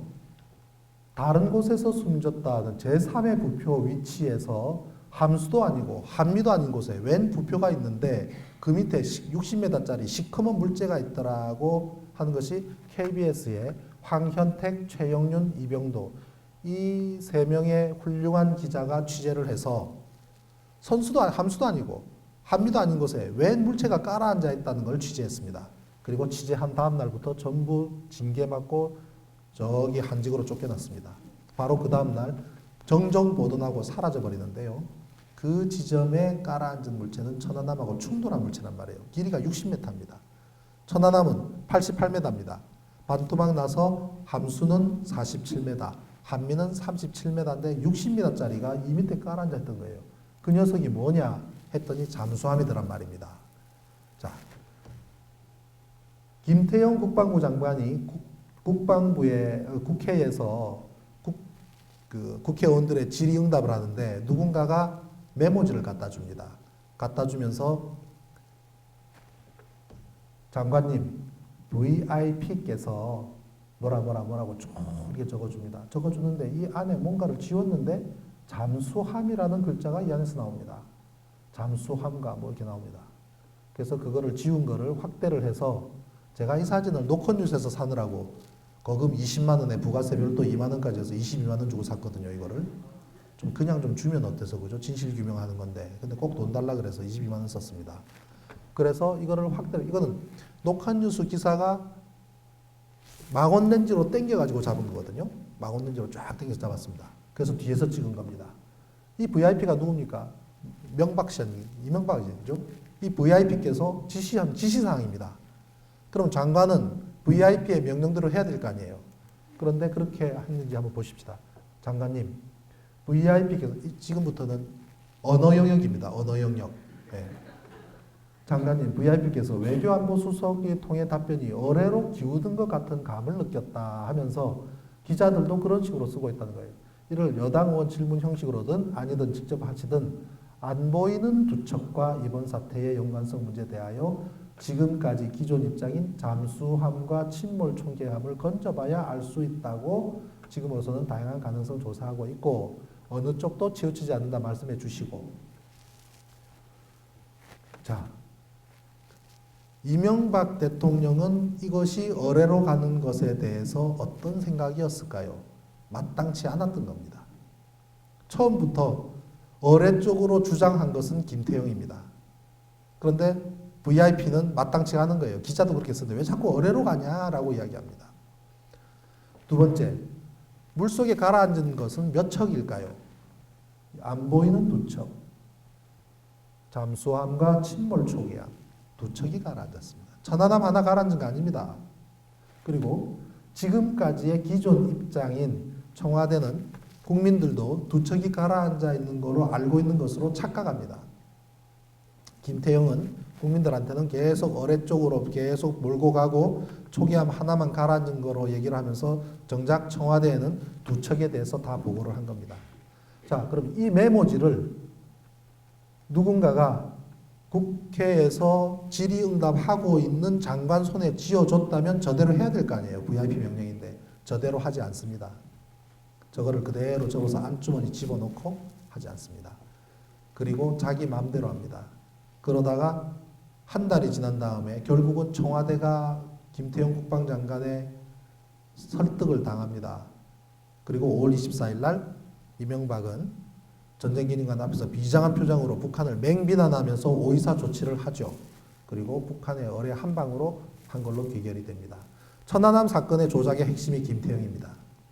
선거를 앞두고 천안함을 반토막 낸 그 잠수함의 실체를 감추고 대신 북한의 잠수함을 끌어당기면서 해난 사고이고 교통사고인 천안함 사건을 살인사건으로 바꿔버리는 거예요. 그 핵심이 김태형입니다. 천안함 충돌 후 침몰했다는 것은 YTN 속보로 이미 사고 난 1시간 10분 만에 보도가 됐습니다. 이 김경석 기자가 뭔가에 충돌한 뒤, 뭔가에 부딪힌 뒤에 침몰 중으로 알고 있다고 군 관계자가 전하고 있다고 합니다. YTN이 오보를 했을까요? 이투데이도 똑같은 보도를 합니다. 군 소식통에 따르면 정확한 사고 원인은 알 수 없지만 무언가에 충돌한 뒤 침몰하기 시작했다. 천안함에 대해서 두 종류의 보도가 있습니다. 첫째는 좌초입니다. 좌초했다는 보도들이 나옵니다. 두 번째는 충돌입니다. 어느 것이 사실일까요? 처음에는 헷갈렸습니다. 둘 다 사실이었습니다. 코끼리 한 마리를 두고 장님 두 사람이 만졌는데 한 사람은 코를 만지고 한 사람 다리 만졌다면은 표현이 달랐을 겁니다. 그러나 코끼리가 맞습니다. 좌초에 대해서 취재한 기자는 좌초를 이야기하고 충돌에 대한 취재 기자는 충돌을 이야기를 합니다. 천안함은 좌초한 상태에서 그대로 두면 되는데 함장이 겁이 났어요. 밤에 배가 좌초하니까 나의 군대 인생은 끝났구나. 이대로 두면은 내가 옷을 벗어야 되는구나. 그 겁이 나니까 배를 슬슬 빼기 시작했는데 배가 빠지더라는 거예요. 근데 결국 엔진이 꺼져버렸습니다. 그리고 표류를 하던 중에 지나가던 잠수함한테 들이받쳐서 충돌한단 말이에요. 그게 천안함인데. 세월호로 다시 넘어가겠습니다. 세월호가 개조공사를 하는데 120명의 승객을 더 태우기 위해서 돈을 더 벌려고 120명의 승객을 더 태우기 위해서 배 위를 개조를 합니다. 그래서 배 윗부분에 3층, 4층 위에 선실을 더 증축을 해요. 증축을 하고 증축하는 바람에 239톤이 늘어납니다. 상갑판 위에 무게가 늘어나니까 무게중심도 높아지죠. 무게중심이 무려 51cm가 높아집니다. 그러면 이거를 갖다가 복원력을 상실하기 때문에 선급기관이 검증을 하는데 그럽니다. 조건을 합니다. 화물을 1400톤 줄여라. 여객도 5톤 줄여라. 평형수는 1000톤 더 넣어라. 화물 줄이고 사람 줄이고 바닷물을 더 집어넣는 조건으로 승인한단 말입니다. 120명을 더 태우려고 돈 들여서 개조하는 이유가 없잖아요. 저러면. 그건 좀 뭡니까? 지키지 않을 조건을 달아서 승인해 주는 거예요. 이 조건이 아니면 배의 운항 안정성이 없다는 얘기인데 승인해 주는 거예요. 결국은 조선소와 선급협회와 해운회사가 3자 간에 짝짝꿍해서 뭔가 돈이 오고 갔든지 술이 오고 갔든지 뭔가를 커넥션을 한 결과입니다. 그래서 한국선급은 검찰의 조사를 받는데 이번에는 해경이 그 정보를 입수해서 친절하게 한국선급에 알려줍니다. 전부 커넥션입니다. 화물을 3배 과적했다는 것이 드러났지만 사실은 3배 더 많이 실었을 겁니다. 왜 그러냐면요. 20톤짜리 트레일러가 오면 20톤으로 기록되는 게 아니랍니다. 15톤으로 기록되고 5톤은 빠집니다.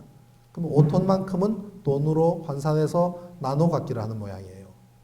그게 화물 조작이라는 겁니다. 심지어 이번의 경우 어떤 제보가 있냐면 우리 회사의 트레일러가 그 배에 실렸는데 우리 이사님이 그 배를 운전하고 갔는데 이사님은 실종하고 배도 차도 없어진 거예요. 근데 화물 리스트에 없는 겁니다. 그럼 이런 경우는 뭡니까?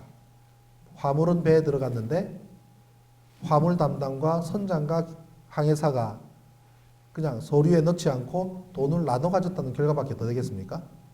그러면 그러한 무게 톤수는 계산에도 잡히지 않고 노출도 안 됩니다. 그럼 실제로는 3배라고 하지만 더 실렸을 가능성이 있습니다. 과연 2배, 3배 이렇게 왜 실느냐? 우리가 1톤 트럭을 사서 배추 사업을 하는 분이 1톤 아니라 1.5톤이나 2톤 싣고 다니기도 하잖아요. 우리 승용차에도 뒤에 짐 잘 싣고 6명이 그냥 한 번에 차고 다니기도 하잖아요. 그죠? 네, 그 정도는 견딜 수 있다고 보기 때문이고 이 선박에 1000톤의 화물만 실어라 하면 태풍이 불고 바람이 불고 바다 상태가 굉장히 험할 때도 견디기 위해서 1000톤 정도라고 이야기할 겁니다. 평온한 상태에서는 2000톤, 3000톤 실어도 다니더라는 거예요. 그러니까 회사에서는 2000톤도 실고 3000톤도 실게 하는 겁니다. 그런데 그날은 더 많이 실었다는 얘기가 되는데 실수로 더 많이 실었는지 아니면 적당한 지점에서 이 배가 넘어지기 위해서 더 많이 실었는지는 아직까지는 알 방법이 없습니다. 그러려면 화물을 조사해야 돼요. 정말 순수하게 화물로 간 것인지 아니면 이 배에다가 무게를 주기 위해서 집어넣은 것인지 밝히려면 화물에 대한 조사도 해야 되는 겁니다. 왜 자꾸 제가 순수한 선박에 대한 사고를 벗어난 말씀 자꾸 드리냐면은 가장 근본적으로는 사고가 난 이후로 해경이 절대 구조에 나서지 않는 그 모습에서 이 사건은 이미 무언가 그전부터 조짐을 안고 있었다는 것을 의미합니다. 자, 세월호 선수와 야간을 비교를 해보겠습니다. 배가 뒤집어진 채로 이렇게 했습니다. 낮의 모습입니다. 밤의 모습입니다. 낮과 밤이 비슷하지 않습니까? 하루가 지나더라도 더 많이, 요 정도도 조금씩 들어가겠죠. 그죠? 거의 비슷합니다. 12시간이 지났는데도 거의 비슷합니다. 그런데 밤에 이 위치에는 아무것도 없습니다. 출입구도 없고 접근할 곳도 없고 그냥 맨 철판밖에 없습니다. 무슨 작업을 하는지 라이트를 켜고 여기서 작업을 합니다. 그리고 그 다음날 이 배는 물속에 들어갑니다. 끔찍하지 않습니까? 이 선수를 잡아도 못마땅할 시기에 이 선수를 꽉 잡아서 더 이상 가라앉지 않게 해도 모자라. 지금 이런 상태 같으면 잠수부들이 이 밑으로 들어가면 되잖아요. 그죠? 물속에 들어가기도 쉽지 않습니까? 왜 안 잡느냐 이 말이죠. 오히려 더 물속에 가라앉기 위한 작업을 했다라고 해도 할 말이 없을 작업을 모종의 작업을 하는 겁니다. 이 사람들이 해경이. 그리고 사고가 나자마자 보고서는 33척이 해경이 25, 해군 8척, 항공기 6대 한번 찾아보십시오. 그런 배가 있는지. 어선밖에 없습니다. 사고 난 날 아무것도 안 했습니다. 저 사람들. 아무것도 안 했습니다. 언딘이라는 회사가 달려갑니다. 해경이 전화를 해줬답니다. 언딘이라는 회사한테. 세월호 사고가 났으니 너희들 빨리 내려가라 그랬답니다. 언딘 사장이 막 내려갑니다. 그 사람은 구조 전문도 아닙니다. 구조 전문 요원도 없습니다. 인양만 하는 회사입니다. 나중에 인터뷰를 하는데 뭐라는 줄 압니까? 견인하러 갔더니 교통사고 나면 레카차가 왱왱거리고 가듯이 우리도 그렇게 갔는데 견인하러 갔는데 버스 안에 300명이 갇혀있는 상황이더라 라고 인터뷰합니다. 국민은 119 구조 요청을 했는데 레카차가 온 거예요. 장의차가 온 겁니다. 더 황당한 거는 레카차 기사가 그때부터 내려가지고 구조대 행세를 합니다. 그리고 정말 구조 전문가인 과거에 119, SSU, UDT 출신 민간 전문가들이 와서 돕겠다고 하는데 접근 못하게 합니다. 이 계약은 자기들이 한 계약이고 여기서 발생하는 수입은 자기들 수입이 된다고 생각했을지도 모르죠. 끔찍한 얘기 중에 하나가 민간 잠수부들한테 얼마를 지불했느냐 누군가 물었습니다. 청와대 대변인이 답변을 했습니다. 하루 일당 100만 원, 시신 한 구당 500만 원이라고 얘기했습니다. 언딘 사장은 내려가서 첫날 뭐 한지 압니까? 전화로 아르바이트 잠수부 모집했습니다. 잠수사 모집했습니다. 우리나라에 구조 전문 인력들이 왜 없습니까? 119도 있고 해군에는 SSU 있고 UDT 있고 그런 전문가들이 있는데 그때서야 전화로 모집하느라고 하루를 그냥 보냅니다. 이게 나랍니까? 기가 막힐 노릇입니다. 들어가서 사람 당장 구해야 되는데 사람들이 바깥에 있으면 해경이 한 사람 한 사람 구조한다고 한 사람당 돈을 얼마로 칩니까? 아니잖아요. 아닌데 일당 하루 100만 원에 시신 한 구당 500만 원이라고 한다면 안에 생존자가 3사람 있으면 눈 감고 있으면 하루 지나고 이틀 지나면 500만 원 곱하기 끔찍한 일 아닙니까? 정말 말 같지도 않은 일입니다. 거짓말했습니다. 하루 종일. 이 해난 구조 문제를 장악하고 이 문제 지휘를 하고 해야 될 사람이 하루 종일 칠판에다가 모포 몇 장 필요하고 이런 거 정리하고 있었다는 얘기입니다. 컨트롤 타워가 없었습니다. 누가 지휘하고 무엇을 해야 될지 아무도 몰랐습니다. 언딘 사장이 업체가 달려갔더니 해경과 해군이 쌍수를 들고 반기더라는 거예요. 아이고 구세주 온 것처럼. 언딘 사장 하는 말이 갔더니 해군과 해경이 멘붕 상태였다는 겁니다. 청와대는 그랬잖아요. 청와대는 컨트롤 타워가 아니다. 그 말은 뭡니까? 대통령 아무것도 안 했다는 얘기예요. 대통령은 두바이 가면서 그랬지 않습니까? 총체적인 실패에 대한 책임은 최종 책임은 대통령한테 있다. 본인이 얘기했잖아요. 아무것도 하지 않았고 총체적인 책임이 있다면 물러나야지요. 왜 안 물러납니까? 상황을 축소하고 구조를 과장하고 안이란 보고서를 썼습니다. 목포 삼암대는 불과 1시간 거리인데도 달려오지 않았습니다. 이런 배들을 가지고 이런 막강한 배들을 가지고 구조하러 오지 않았습니다. 이분들은 심해 잠수부대입니다. 심해라는 것은 80m, 90m, 100m, 150m 이런 배가 이런 바다가 심해입니다. 37m 연안은 심해가 아니고 연못입니다. 이분들한테는. 이분들은 물속으로 들어가서 심해에서 작업을 합니다. 그런데 투입하지 않았습니다. SSU 나온 분들이 하는 말이 파도 높다고 바람 심하다고 조류 강하다고 시야 확보 안 된다고 작전을 수행하지 않는 그런 부대가 아닙니다. 어떤 조건 예상하고 훈련하고 최악의 상황에서도 작전 가능한 부대입니다. 10수년째 인양, 잠수, 수색, 구조 분야 세계 최고랍니다. 저희 부대 투입해서 실패한 적이 한 번도 없답니다. 왜 이런 부대를 투입하지 않았을까요? 왜? 저는 당연히 이런 부대 투입된 줄 알았습니다. 여러분들도 그렇게 생각했을 겁니다. 투입 안 했습니다. SSU, 심해 잠수 부대, UDT도 있습니다. 이분들은 물속에 들어가도 그냥 안 들어가요. 폭탄 들고 들어가요. 그죠? Underwater Demolition Team. 폭탄 들고 들어갑니다. 적의 항만에 침투해서 적의 항만 다리 밑에다가 폭탄 설치하고 옵니다. 그리고 폭파시킵니다. 적의 요인을 납치해서 물속으로 데리고 와서 살려서 데리고 오는 작전을 펼칩니다. 적의 요인은 물속으로 살려서 데려올 수 있는데 37m의 곱게 방 안에 있는 우리 어린 아이들은 구조하기가 힘들었던 겁니까?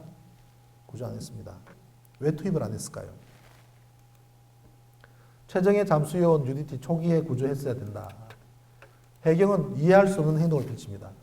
구조를 하지 않습니다. 멍청하게 이렇게 있습니다. 내려오는 사람 한 사람씩 배에 태웁니다. 왜 들어가지 않았느냐 그랬더니 죽을까봐 그랬답니다. 죽을까봐 무서워서 못 들어가겠답니다. 소방관들이 불이 뜨겁지 않아서 들어갑니까? 무거운 장비 들고 계단을 뚜벅뚜벅 올라가는 소방관들은 자신의 일이기 때문이에요. 자신의 직무고 자신의 소명이기 때문입니다. 구호 군안을 전문으로 하는 사람들은 그럴 사명감 없으면 그 직을 하지 말아야 되는 거죠. 구조를 하러 들어갔어야 되는 거죠. 안 들어가지 않습니까? 해양경찰청장이라는 사람이 배를 한 번도 타보지 않는다는 게 말이 되는 소리입니까? 제도의 문제입니다. 선장만 데리고 가서 빼돌립니다. 그리고 하룻밤 재웁니다. 왜 선장만 재웠는지 청해진 해운 관계자 하는 말이 저희도 궁금해요. 진짜 이상하다고 이야기합니다. 방송에서 해경이 와서 브릿지로만 가서 사람들을 태우는 것도 너무 신기하다 그럽니다. 만약에 배가 기울었을 때 즉각 진입했으면 전원 구조 가능했다고 검찰은 이야기합니다. 이 정도 각도에서 쓰러져 있을 때 이때만 하더라도 전원 구조가 가능했다고 합니다. 30분부터 10시 17분까지 무려 47분 동안이나 시간이 있었습니다. 이 47분 동안 얼마든지 전원 구조할 수 있었음에도 구조하지 않았습니다.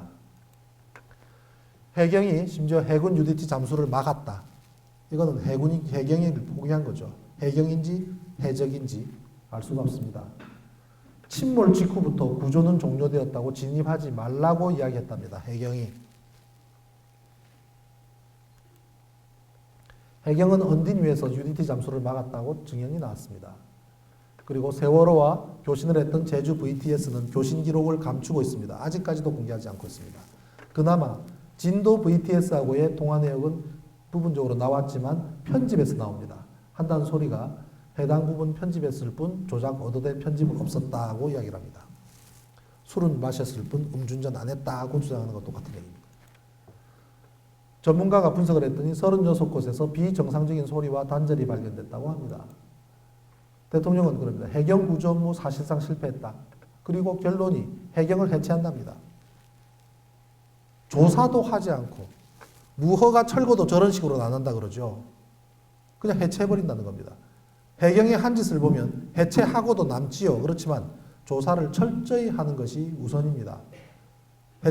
해경 해체하면 해경 있는 사람들이 뭐 어떻게 되겠습니까? 어디 가겠습니까? 그대로 다시 이름만 바꾸고 문패 바꾸고 사무실 바꾸고 전화번호 바꿔서 새로 또 다시 하겠죠. 그 업무를 안 할 수가 있습니까? 국가에서? 그런데 해체하겠다는 말은 증거인멸하라는 말과 뭐가 다릅니까? 조직 새로 개편할 테니 증거인멸해라 이 말하고 뭐가 다릅니까? 말도 안 되는 얘기입니다. 청와대는 재난 컨트롤 타워 아니라 그랬죠. 청와대 안보실은 안보사령 타입이지 국가 재난하고는 관계없다는 얘기입니까? 과거 참여정부 시절에 위기관리 시스템이 존재했습니다. 만약에 불이 났을 경우, 만약에 지진이 났을 경우, 만약에 핵발전소가 터졌을 경우, 만약에 해난사고가, 대형 해난사고가 났을 경우 어떻게 하면 될까? 매뉴얼 하나를 꺼내서 펼쳐놓고 순서대로 하나하나 실행하면 되는 매뉴얼이 있었습니다.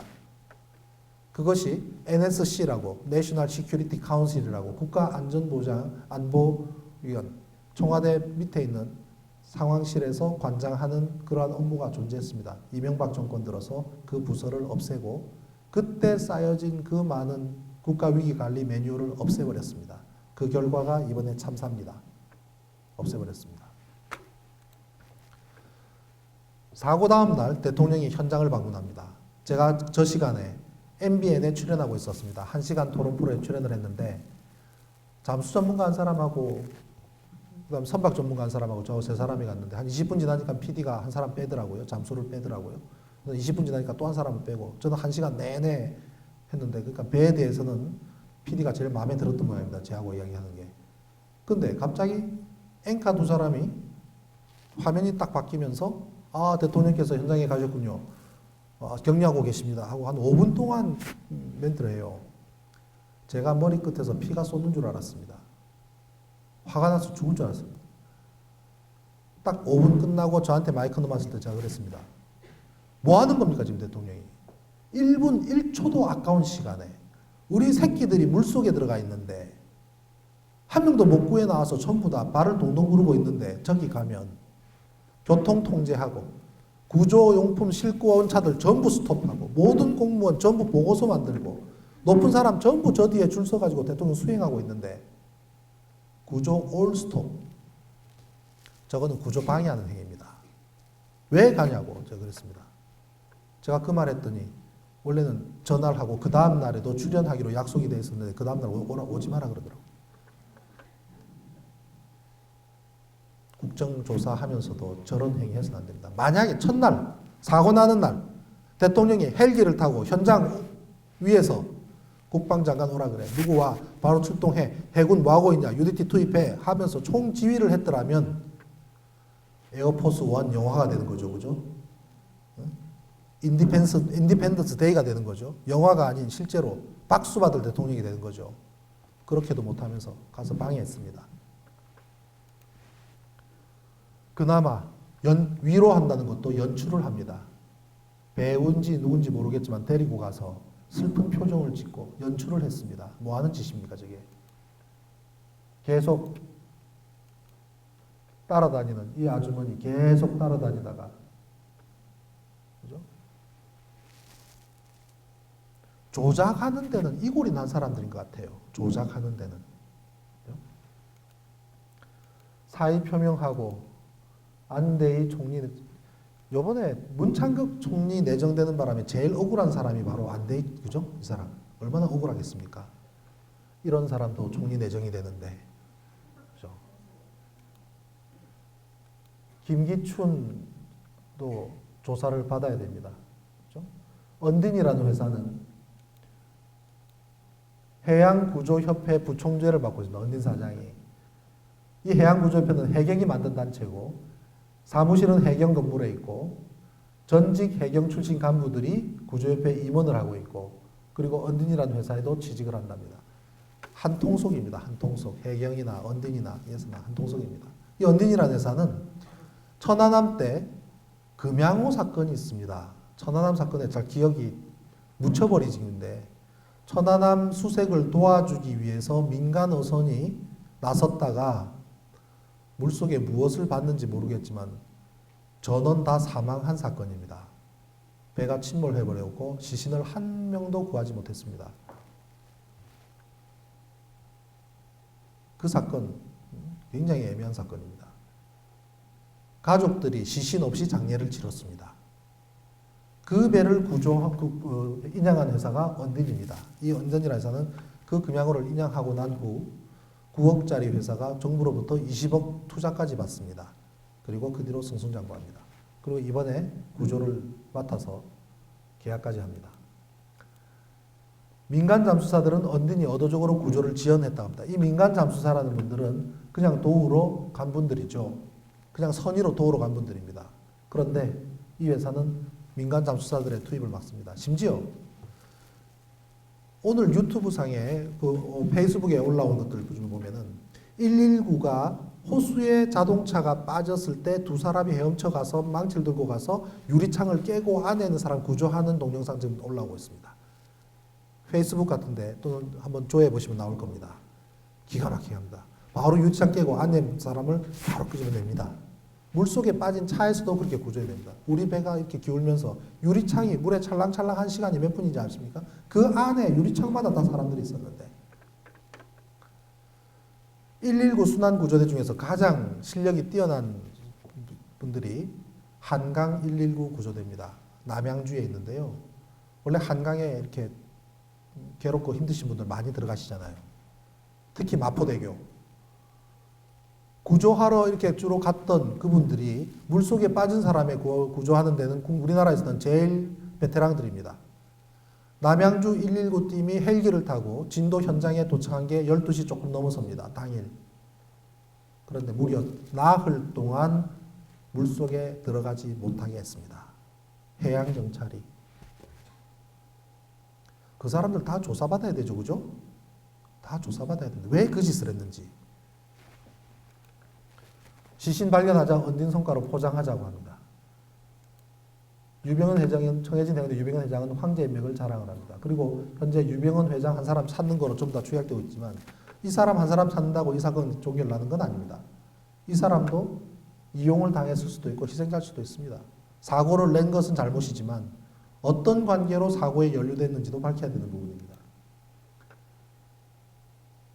미국 대사가 유 회장 출판 기념회에 참석할 정도입니다.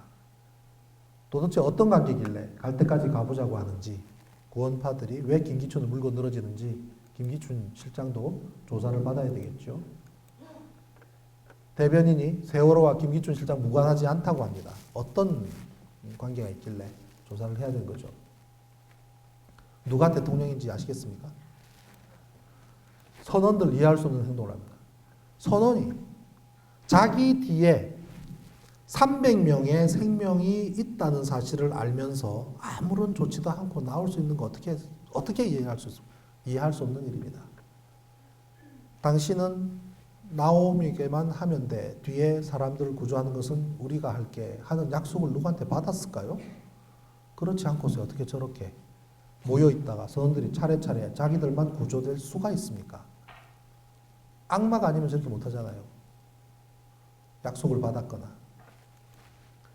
출항 직전에 선원들이 출항 가지 말자고 애걸복걸했답니다. 이건 또 뭔 소리냐 말이에요. 이번 사건에서 가장 애매한 부분이 바로 이 부분입니다. 선원들이 가지 말자고 했답니다. 배가 출항하기로 되어 있으면 출항해야 되는 거죠. 스케줄이 있으니까. 그럼 선원들은 배를 운항하고 가기 위해서 존재하는 사람들이 가면 되는 거죠. 무슨 애걸복걸은 왜 필요하냐고요. 이준석 선장이 출항할 때부터 다른 선원들도 가지 말자고 그렇게 애걸복걸 했다는 겁니다. 가지 말자. 우리 사망사하고 3기사하고. 사망사 3기사는 여성입니다. 26살 여성입니다. 같은 친구입니다. 젊은 항해사 26살밖에 안 되는 여성 항해사가 운항하기에는 맹골수로는 굉장히 복잡합니다. 조리도 세고 초보 운전자한테 야간에 키를 주고 시내 한가운데를 주행하라고 맡기는 부모는 없습니다. 그런데 그 지점에서 선장은 자기 방으로 내려갔답니다. 그 지점에서 이 배가 사고 나도록 세팅되어 있다고 말을 해도 할 말이 없을 겁니다. 컨디션은 최악으로 만들어 놓고 화물을 많이 실어 놓고 밑에는 발라스트 빼놓고 선장은 내려가고 말단 사망사가 남아서 조금만 틀면 배가 넘어져 버리는 거죠. 왜 애걸복걸합니까?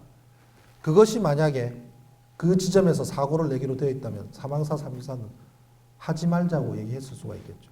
기관장이 아니고 왜 3기사냐? 사망사는 그 내용을 하소연할 수 없으니까 3기사한테 친구야 이래서는 안 되는데 우리가 말리자라고 했을 가능성 조사를 통해서 알아봐야 됩니다. 애걸복걸하는 일이 왜 있었을까요? 그리고 이준석 선장은 출발 때부터 평소에 하지 않는 행동거지가 있었다는 겁니다. 뭔가 이 양반이 약을 먹었는지 환각제를 먹었는지 이런 생각까지 했어요. 아니면 술을 엄청 마셨거나 음주 운전도 아니고 음주 항해를 하는 겁니다. 출항할 때부터 이런 상태로 선장이 출항할 이유가 뭐가 있을까요? 어느 지점에 이르러 사고가 나도록 예약되어 있었을까요? 그것이 괴로워서 술을 먹어야 됐을까요? 그거를 항해사한테 시키니 항해사가 못하겠다고 애걸복걸했을까요? 모든 가능성을 열어놔야 됩니다. 1등 항해사에 관한 의문점이 이렇게 많습니다. 입사하자마자 1항사가 되고 제주 VTS하고 교신한 것도 그렇고 국정원에다가 보고를 하고 AIS를 꺼버리고 이런 모든 과정들이 1등 항해사는 도대체 어떤 사람이냐라는 것에 집중됩니다. 더구나 오렌지맨은 또 뭐 하는 사람이냐. 폭파음이 들리고 냄새가 났답니다. 가스 냄새가 났답니다. 계란 삶은 냄새가 났답니다. 계란 삶은 냄새라는 것은 황인데 무슨 폭발이 있었길래 그 청정 해역에 맑은 공기에 아무 냄새도 나지도 않았을 텐데 갑자기 무슨 새로운 이상한 냄새가 났다면 배 안에 무슨 뭔가가 발생했다는 것을 의미합니다. 그런데 그 중에 오렌지 작업복 입은 마스크 담성 의사는 누구냐? 이 사람이 누군지에 대한 의혹보다 이렇게 의혹이 집중되는데도 이 사람이 누군지 밝히지 않는 정부와 해경의 관계자들이 더 의혹입니다. 이 사람은 구조가 되는데요. 보트는 그 사람을 데리러 갑니다. 그리고 그 사람을 태웁니다. 그리고 와서 해경배에 데리고 오니 마치 당당하게 자기 배인 것처럼 들어갑니다. 도대체 이 사람은 뭐냐 이게. 그런데 이 사람을 꼭 특수부대 모자에 마스크를 낀다는 것은 자기의 신분을 감추기 위한 목적이죠. 귀까지 올리고 이 사람이 누구냐 말이죠. 그런데 더 끔찍한 것은 그 사람을 구조하기 전에 이 위치에 어떠한 마크가 없이 깨끗하지요. 헬기에서 찍은 거다. 동영상으로 헬기에서 찍은 동영상에 많은 부분들이 삭제가 되고 많은 부분들이 편집이 되고 공개가 되지 않는데 그나마 있는 것들만 가지고 조사를 해봤는데 아무것도 없잖아요. 그죠? 여기 보면 박스들 이렇게 있고 사다리 있고 라이프 라프트 있고 이 부분에 아무것도 없는데 어느 시점인가 노란 마킹이 여기 누군가가 걸쳐놔요. 주황색 옷을 걸쳐놓으면서 마킹을 합니다. 그러면 이 지점으로 배가 갑니다. 그러면 누군가가 탑니다. 그리고 이동을 해옵니다. 그 지점을 향해서 달려가는 거예요. 그리고 생존자들을 이 방마다, 이 유리창마다 쳐다보면 전부 다 여기 아이들이 있을 거 아니겠습니까? 여기 전부 다 사람들이 있을 거 아니겠습니까? 그럼 유리창을 깨서 뛰어나오게 하든지 어떻게 해야 되는 액션을 해야 될 사람들이 이 지점을 향해서 가고 거기서 또 기다립니다. 그러면 그 위치에서 사람이 오고 사람을 태워서 이동을 시키는 겁니다. 도대체 배가 쓰러지기 전에 저 주홍색 작업복을 입은 사람들은 저 배에서 무슨 짓을 한 걸까요? 그리고 왜 그 사람들을 태워 나오고 선원들만 태우고 나왔을까요? 저 해경은 범죄 집단입니다. 단순한 해난 사고가 아닌 이유입니다. 배가 이 정도 기울었을 때 항공기가 지나가는 게 영상에 찍혔습니다. 저 항공기는 이 배를 구조하기 위한 어떠한 행위도 하지 않았습니다. 이 배가 어떤 상태인지 체크하러 왔을까요? 그런데 이 배의 부분 보면 이 정도 기울어서 해경배들이 구조하러 아무도 오지 않은 상황에 헬기 하나 떠 있는 상태인데 이 부분도 참 애매한 부분이에요. 무슨 배가 여기서 무슨 작업을 했는지 마치 보면 이 배를 쓰러뜨리기 위해서 역할하는 것 같이 보이지 않습니까? 애매합니다. 도대체 여기도 하나 있고 여기도 하나 있는데 그 당시에 구조하기 위해서 저기 붙어 있는 것도 아니거든요. 밝혀져야 할 부분입니다. 가스 냄새가 났다는 것도 마찬가지입니다. 왜 가스 냄새가 났는지, 가스라는 것은 폭발했다는 건데 무엇이 폭발했는지, 기관실에는 어떤 문제가 있는지 체크해 봐야 됩니다. 다이빙벨에 대한 진실을 말씀드리겠습니다. 이분이 이거를 가지고 내려갔을 때는 그나마 생존자가 있을 것이기 때문에 내려가는데 제가 말씀드리는 것 중에 여러 가지 가능성을 열어놓고 얘기를 하지만 또 부분적으로는 조금 단정적으로 이야기하는 분들이 있을 겁니다. 제가 천안함 때도 그랬는데요. 천안함 토론을 하는데 한 번은 여담입니다만은 외국어 대학인가 그게 보수 논객 저는 진보 쪽 논객으로 출연을 했고 토론을 하기 전에 차를 한잔 하는데 차를 마시는데 그 교수님이 저한테 그래요. 신 대표는 천안함이 좌초하는 거 봤어? 그래요. 그 당시에 내가 배를 타고 있지도 않았고 전경도 있지도 않았을 텐데 봤어? 그래요. 기가 막히잖아요. 왜 당신은 천안함이 좌초한 거를 보지도 않았으면서 좌초했다고 이야기하느냐 이 말인 거잖아요. 그죠? 그래서 가만히 그냥 씩 웃고 말았는데 화가 나더라고요. 그래서 제가 그랬습니다. 교수님은 자제분들이 계십니까? 그랬거든요. 여기 있어요. 그래요. 교수님 자제분이 계시니까 두 부부가 잤다. 난 이렇게 이야기해도 되는 거 아닙니까? 그런데 교수님이 우리 자는 거 봤냐? 그러면 내가 할 말이 있습니까? 그죠? 애가 있으니까 부부가 잤다고 이야기하는 거잖아요. 그게 과학적인 증거잖아요. 우리 자는 거 봤냐? 우리 잔 적 없다 그러면 그는 출생의 비밀이죠. 그죠? 아니면 성령으로 잉태했거나 이미 천안함은 종교의 영역으로 들어가 버려서 믿어라, 폭발이다, 믿어라. 종교 영역으로 들어가 버렸습니다. 아침에 눈이 쌓여 있습니다. 우리는 밤 사이에 눈이 오는 것을 못 봤지만 아침에 눈이 쌓여 있다는 걸로 어젯밤에 눈이 온 것을 압니다. 마찬가지입니다. 현상이 나타나 있기 때문에 우리는 그 과정을 추론하는 것입니다. 이 다이빙벨을 가지고 이분이 내려가서 작업을 하는데 그냥 도로 돌려보냈다가 1차 철수를 했다가 다시 투입을 요청을 합니다. 가족분들이 화가 났습니다. 저 장비를 가지면 많은 사람을 구조할 수 있다는데 왜 돌려보내느냐. 그래가지고 해수부 장관하고 해양경찰청장을 가운데 놓고 뺑 둘러 앉아가지고 막 다그쳤습니다. 그랬더니 해경청장이 전화를 했어요. 바로. 그날은 이종인 대표하고 제가 정봉주 의원의 팟캐스트에 출연을 해서 막 방송을 시작하기 직전인데 전화가 온 거예요. 지금 오늘 가지고 오라고요? 예, 알겠습니다. 그럼 가지고 가겠습니다. 형 무슨 얘긴데? 다이빙벨 가지고 오래. 누가? 해경청장이. 해경청장이 전화한 거요? 해경청장이래. 그날 밤으로 바로 들고 내려갔습니다. 다시. 내려갔는데 설치하는데 협조를 안 해줘요. 해경이. 오라고는 해놓고 가족들이 뭐라고 하니까 오라고는 해놓고 도와주질 않아요. 설치만 잘 되면 3인 1조로 계속 다이버들을 공급해주겠다까지 약속을 했는데 도와주질 않아요. 이틀 내내 고생을 하다가 3일째 겨우 설치를 하고 어디다 넣으면 좋겠느냐. 제일 아이들이 많은 선수 쪽에 제일 큰 방 다인실 쪽으로 저걸 투입하자고 하니까 거기는 하지 마라. 거기는 해경과 원든이 하니까 당신들은 저 뒤쪽으로 가라. 그래서 뒤쪽으로 갔습니다. 가서 넣으라 그래서 쭉 넣었더니 아무것도 없더래요. 출입구 쪽에다 대야 되는데 중간쯤에다가 딱 갖다 붙이니까 벽만 있더래요. 벽만.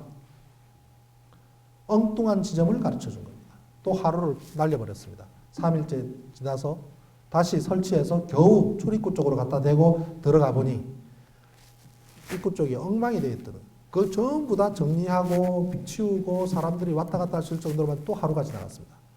그리고 잠수부들이 뻗어버려요. 가판이 올라와서 전부 다 탈진해버립니다. 그러면 다른 사람들을 공급해줘야 되는데 안 해주더라는 겁니다. 안 해주더라는 거예요. 그랬다가 그 다음날, 그날 밤에 또다시 밤에 야간 작업을 하는데 다이빙벨하고 물속에 들어가 있는데 줄이 이렇게 탱탱하게 있는데 해경배가 와서 그대로 와서는 팩 틀어가지고 이 바지선을 부딪힙니다. 겁을 주는 거예요. 다이버들이 물속에 들어있으면 모타포트 가면 안 된답니다. 그런데 저런 행위를 하는 겁니다. 가라 이거예요. 작업하지 마라 이거예요.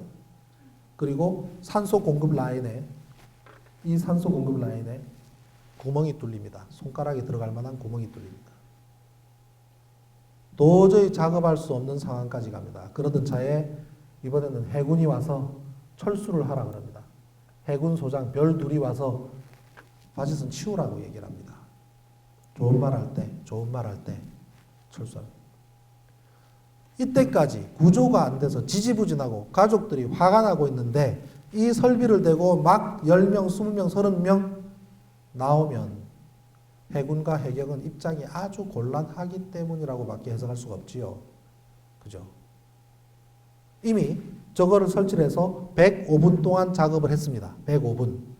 다이버들이 10분, 15분 이상 작업하기 힘든데 들어가는데 5분, 나오는데 5분, 작업시간 겨우 5분이나 10분밖에 못하는데 다이버 한 사람이 20분 정도 작업을 하는데 저거는 들어가서 3인 1조로 105분 동안 25분 감압하고 1시간 이상을 안을 들락달락 할 수 있었다는 얘기입니다.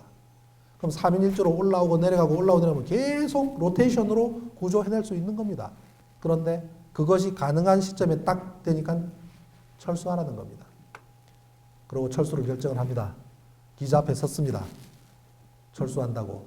그런데 이 자리에 서기, 이 표정 보십시오. 이 되기 직전에 어떤 일이 있는지 압니까?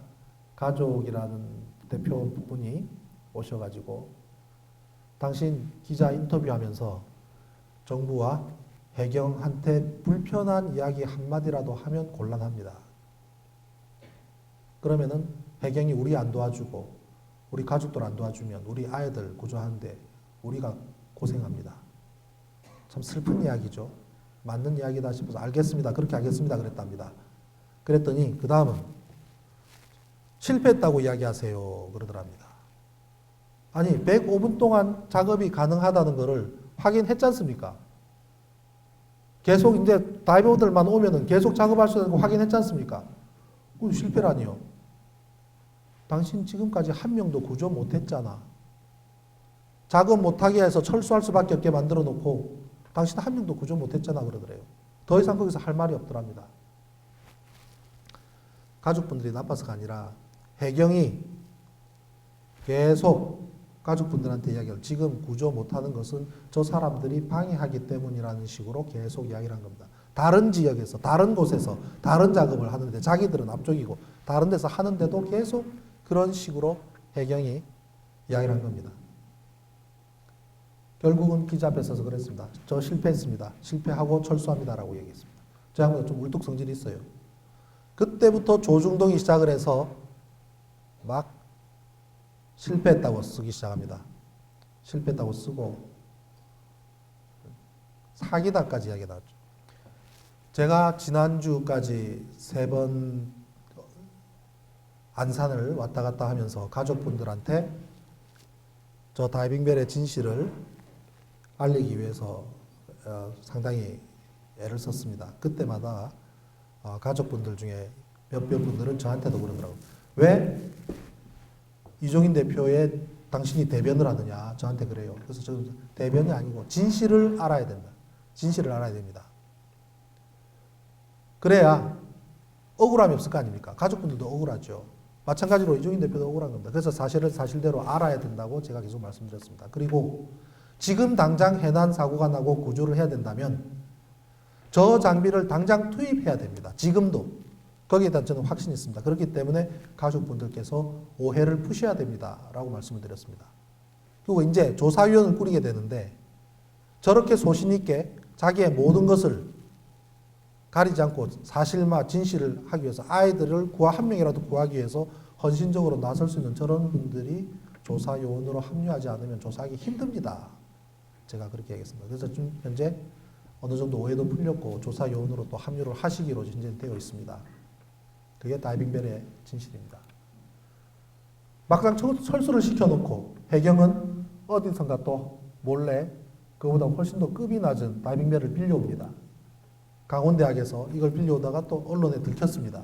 그리고 테스트를 하다가 그냥 투입하지 않고 없애버렸습니다. 이미 우리나라는 대한민국은 1998년 때부터 이런 장비가 있었습니다. SSU의 다이빙벨보다도 훨씬 나은 장비가 갖고 있었습니다. 왜 이런 장비를 갖고 있으면서 투입을 안 했는지 알 수가 없습니다.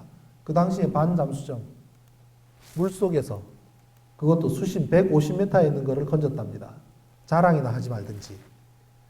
북한 미사일이 지난번에 쏘고 부품이 서해안에 빠졌는데 88m 수심을 SSU가 목숨을 걸고 건졌다는 거 아니겠습니까? 미사일 부품은 목숨 걸 가치가 있고 우리 아이들은 목숨 걸 가치가 없는 겁니까? 구하지 않았습니다. 이런 방식으로 구한다고 지금도 SSU 잠수 유튜브에서 쳐보십시오. 많은 홍보 동영상이 나옵니다. 거기에 나와 있는 겁니다. 이런 장비입니다. 그리고 이 안에서는 이렇게 앉아서 쉴 수 있답니다. 이런 방식으로 물속에 들어갑니다. 그리고 SSDS라는 장비는 이렇게 내려가서 물속에서 수중 용접도 한답니다. 이 정도의 실력을 갖추고 있는 SSU가 이번에 어떤 활동도 하지 않았습니다. 선체 증거 보존이 필요합니다. 세월호는요, 반드시 보존되어야 됩니다. 우리 이 광주 지역에서도 진도가 가깝지 않습니까? 우리 시민분들이 뜻을 모아주셔야 됩니다. 첫째, 진상규명을 위해서 접에 대한 조사는 면밀히 이루어져야 됩니다. 선박에 대한 조사가 완벽하게 이루어져야 됩니다. 그리고 선박에 대한 조사를 넘어서서 화물까지도 다 조사를 해야 됩니다. 순수한 화물인지 아닌지 여부, 바닷속에 산재해 있는 화물 또한 증거 보존이 돼야 됩니다. 그리고 저 선박을 이용을 해서 다시 물 위로 띄워야 된다고 저는 생각합니다. 해체하는 것이 아니라 띄어서 화물과 모든 상황을 컨디션을 만들어서 배가 뒤집어지는 과정을 우리는 시뮬레이션을 해야 됩니다. 그러면서 많은 데이터를 얻어야 됩니다. 45도 각도로 기울었을 때 선실에 있는 사람들이 문까지 갈 수 있는 방법이 없다면, 미끄러워서 물이 차고 미끄러워서 갈 수가 없다면 그거는 안 되는 거잖아요. 그럴 경우에 짚고 넘어갈 수 있는 장비가, 설비가 있어야 된다는 것도 연구가 돼야 되겠지요. 앞으로 또 어떤 사고가 있을지 모르니까.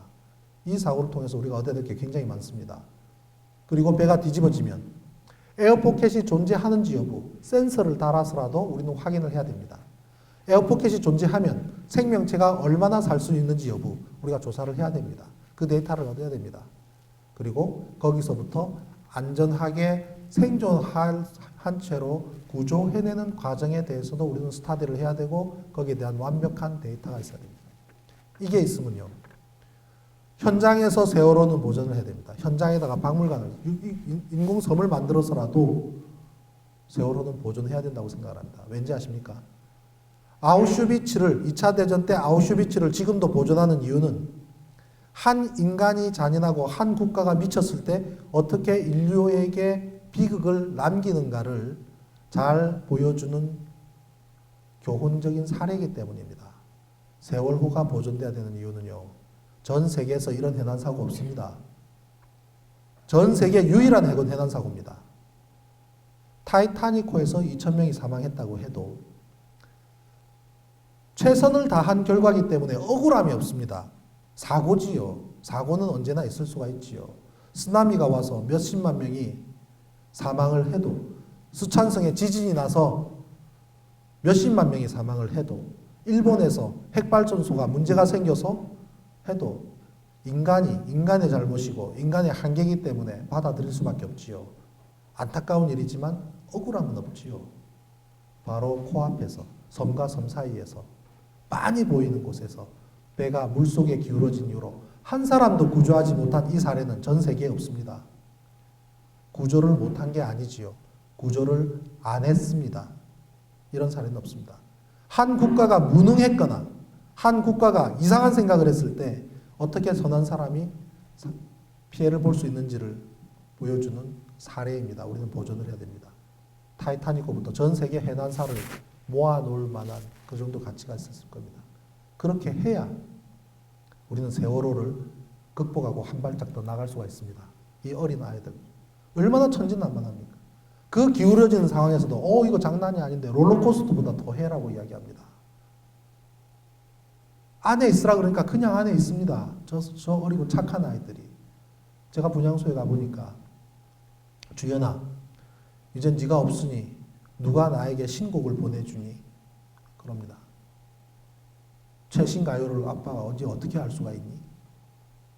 그 이쁘고 어린 아이들이.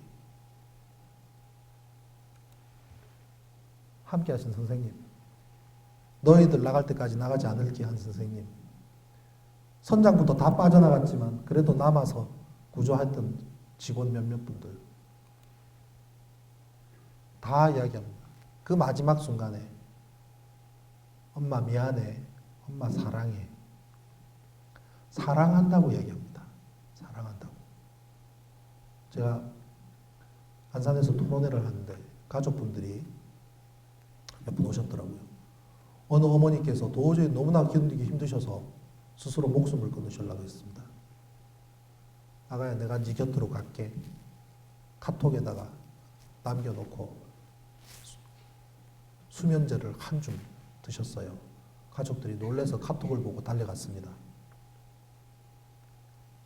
병원으로 옮겨서 목숨을 건지셨습니다. 그 시간 아버지는 또 다른 곳에서 목숨을 끊으려고 하셨어요. 제가 가족분들한테 그랬습니다. 제발 조금만 견뎌주시라고. 조금만 견뎌주십시오. 곧 얼마 안 있어서 우리 애기들 다 만나볼 겁니다. 이 광활한 우주에, 지구에 수십억 년 하는 이 우주에 인간이라는 존재는 겨우 수십 년 살다가 한순간 살다가 가는 인생이기 때문에 조금 더 먼저 간 우리 아이들 보고 싶겠지만 조금만 더 견디십시오. 아이들을 볼 때는 그 아이들이 우리한테 준 숙제가 있지 않습니까? 왜 17년밖에 못 살았는데 왜 나는 죽어야 해? 왜 구조하지 않는 거야? 왜 안에 머물러 있으라 그런 거야? 그 왜라는 질문에 어머니, 아버지 그리고 제가 그 해답을 안고 두 번 다시 이런 사고가 나지 않도록, 이러한 사고가 났을 때 정말 슬기롭게 대처할 수 있도록 그것을 만들어 놓고 가야 우리 애기들 만났을 때 아가야 너로 인해서 많은 부분이 바뀌었단다라고 이야기할 수 있지 않겠습니까? 제가 선박과 조선과 이런 곳에 미천한 지식을 갖고 있지만 이 전부를 바쳐서라도 함께 진실규명에 함께 하겠습니다. 조금만 견뎌주십시오 라고 말씀드렸습니다. 모두가 관심을 가져주셔야 됩니다. 이 폐악한 정권, 이 폐악한 시절 어떻게 극복할 것인가? 세월호, 천안함, 부정선거 이러한 것 중에 어느 하나가 드러나기 시작하면 도미노처럼 무너질 겁니다. 그 진실이 드러나면 이 폐악한 정권 보수 수구 세력들은 향후 30년 이상 정권 잡기 힘들 겁니다. 많이 알려주셔야 됩니다. 그리고 관심의 끈을 놓지 마셔야 됩니다. 가족들 위로하시고 그러한 노력을 함께 해주셨으면 좋겠습니다. 긴 시간 들어주셔서 고맙습니다.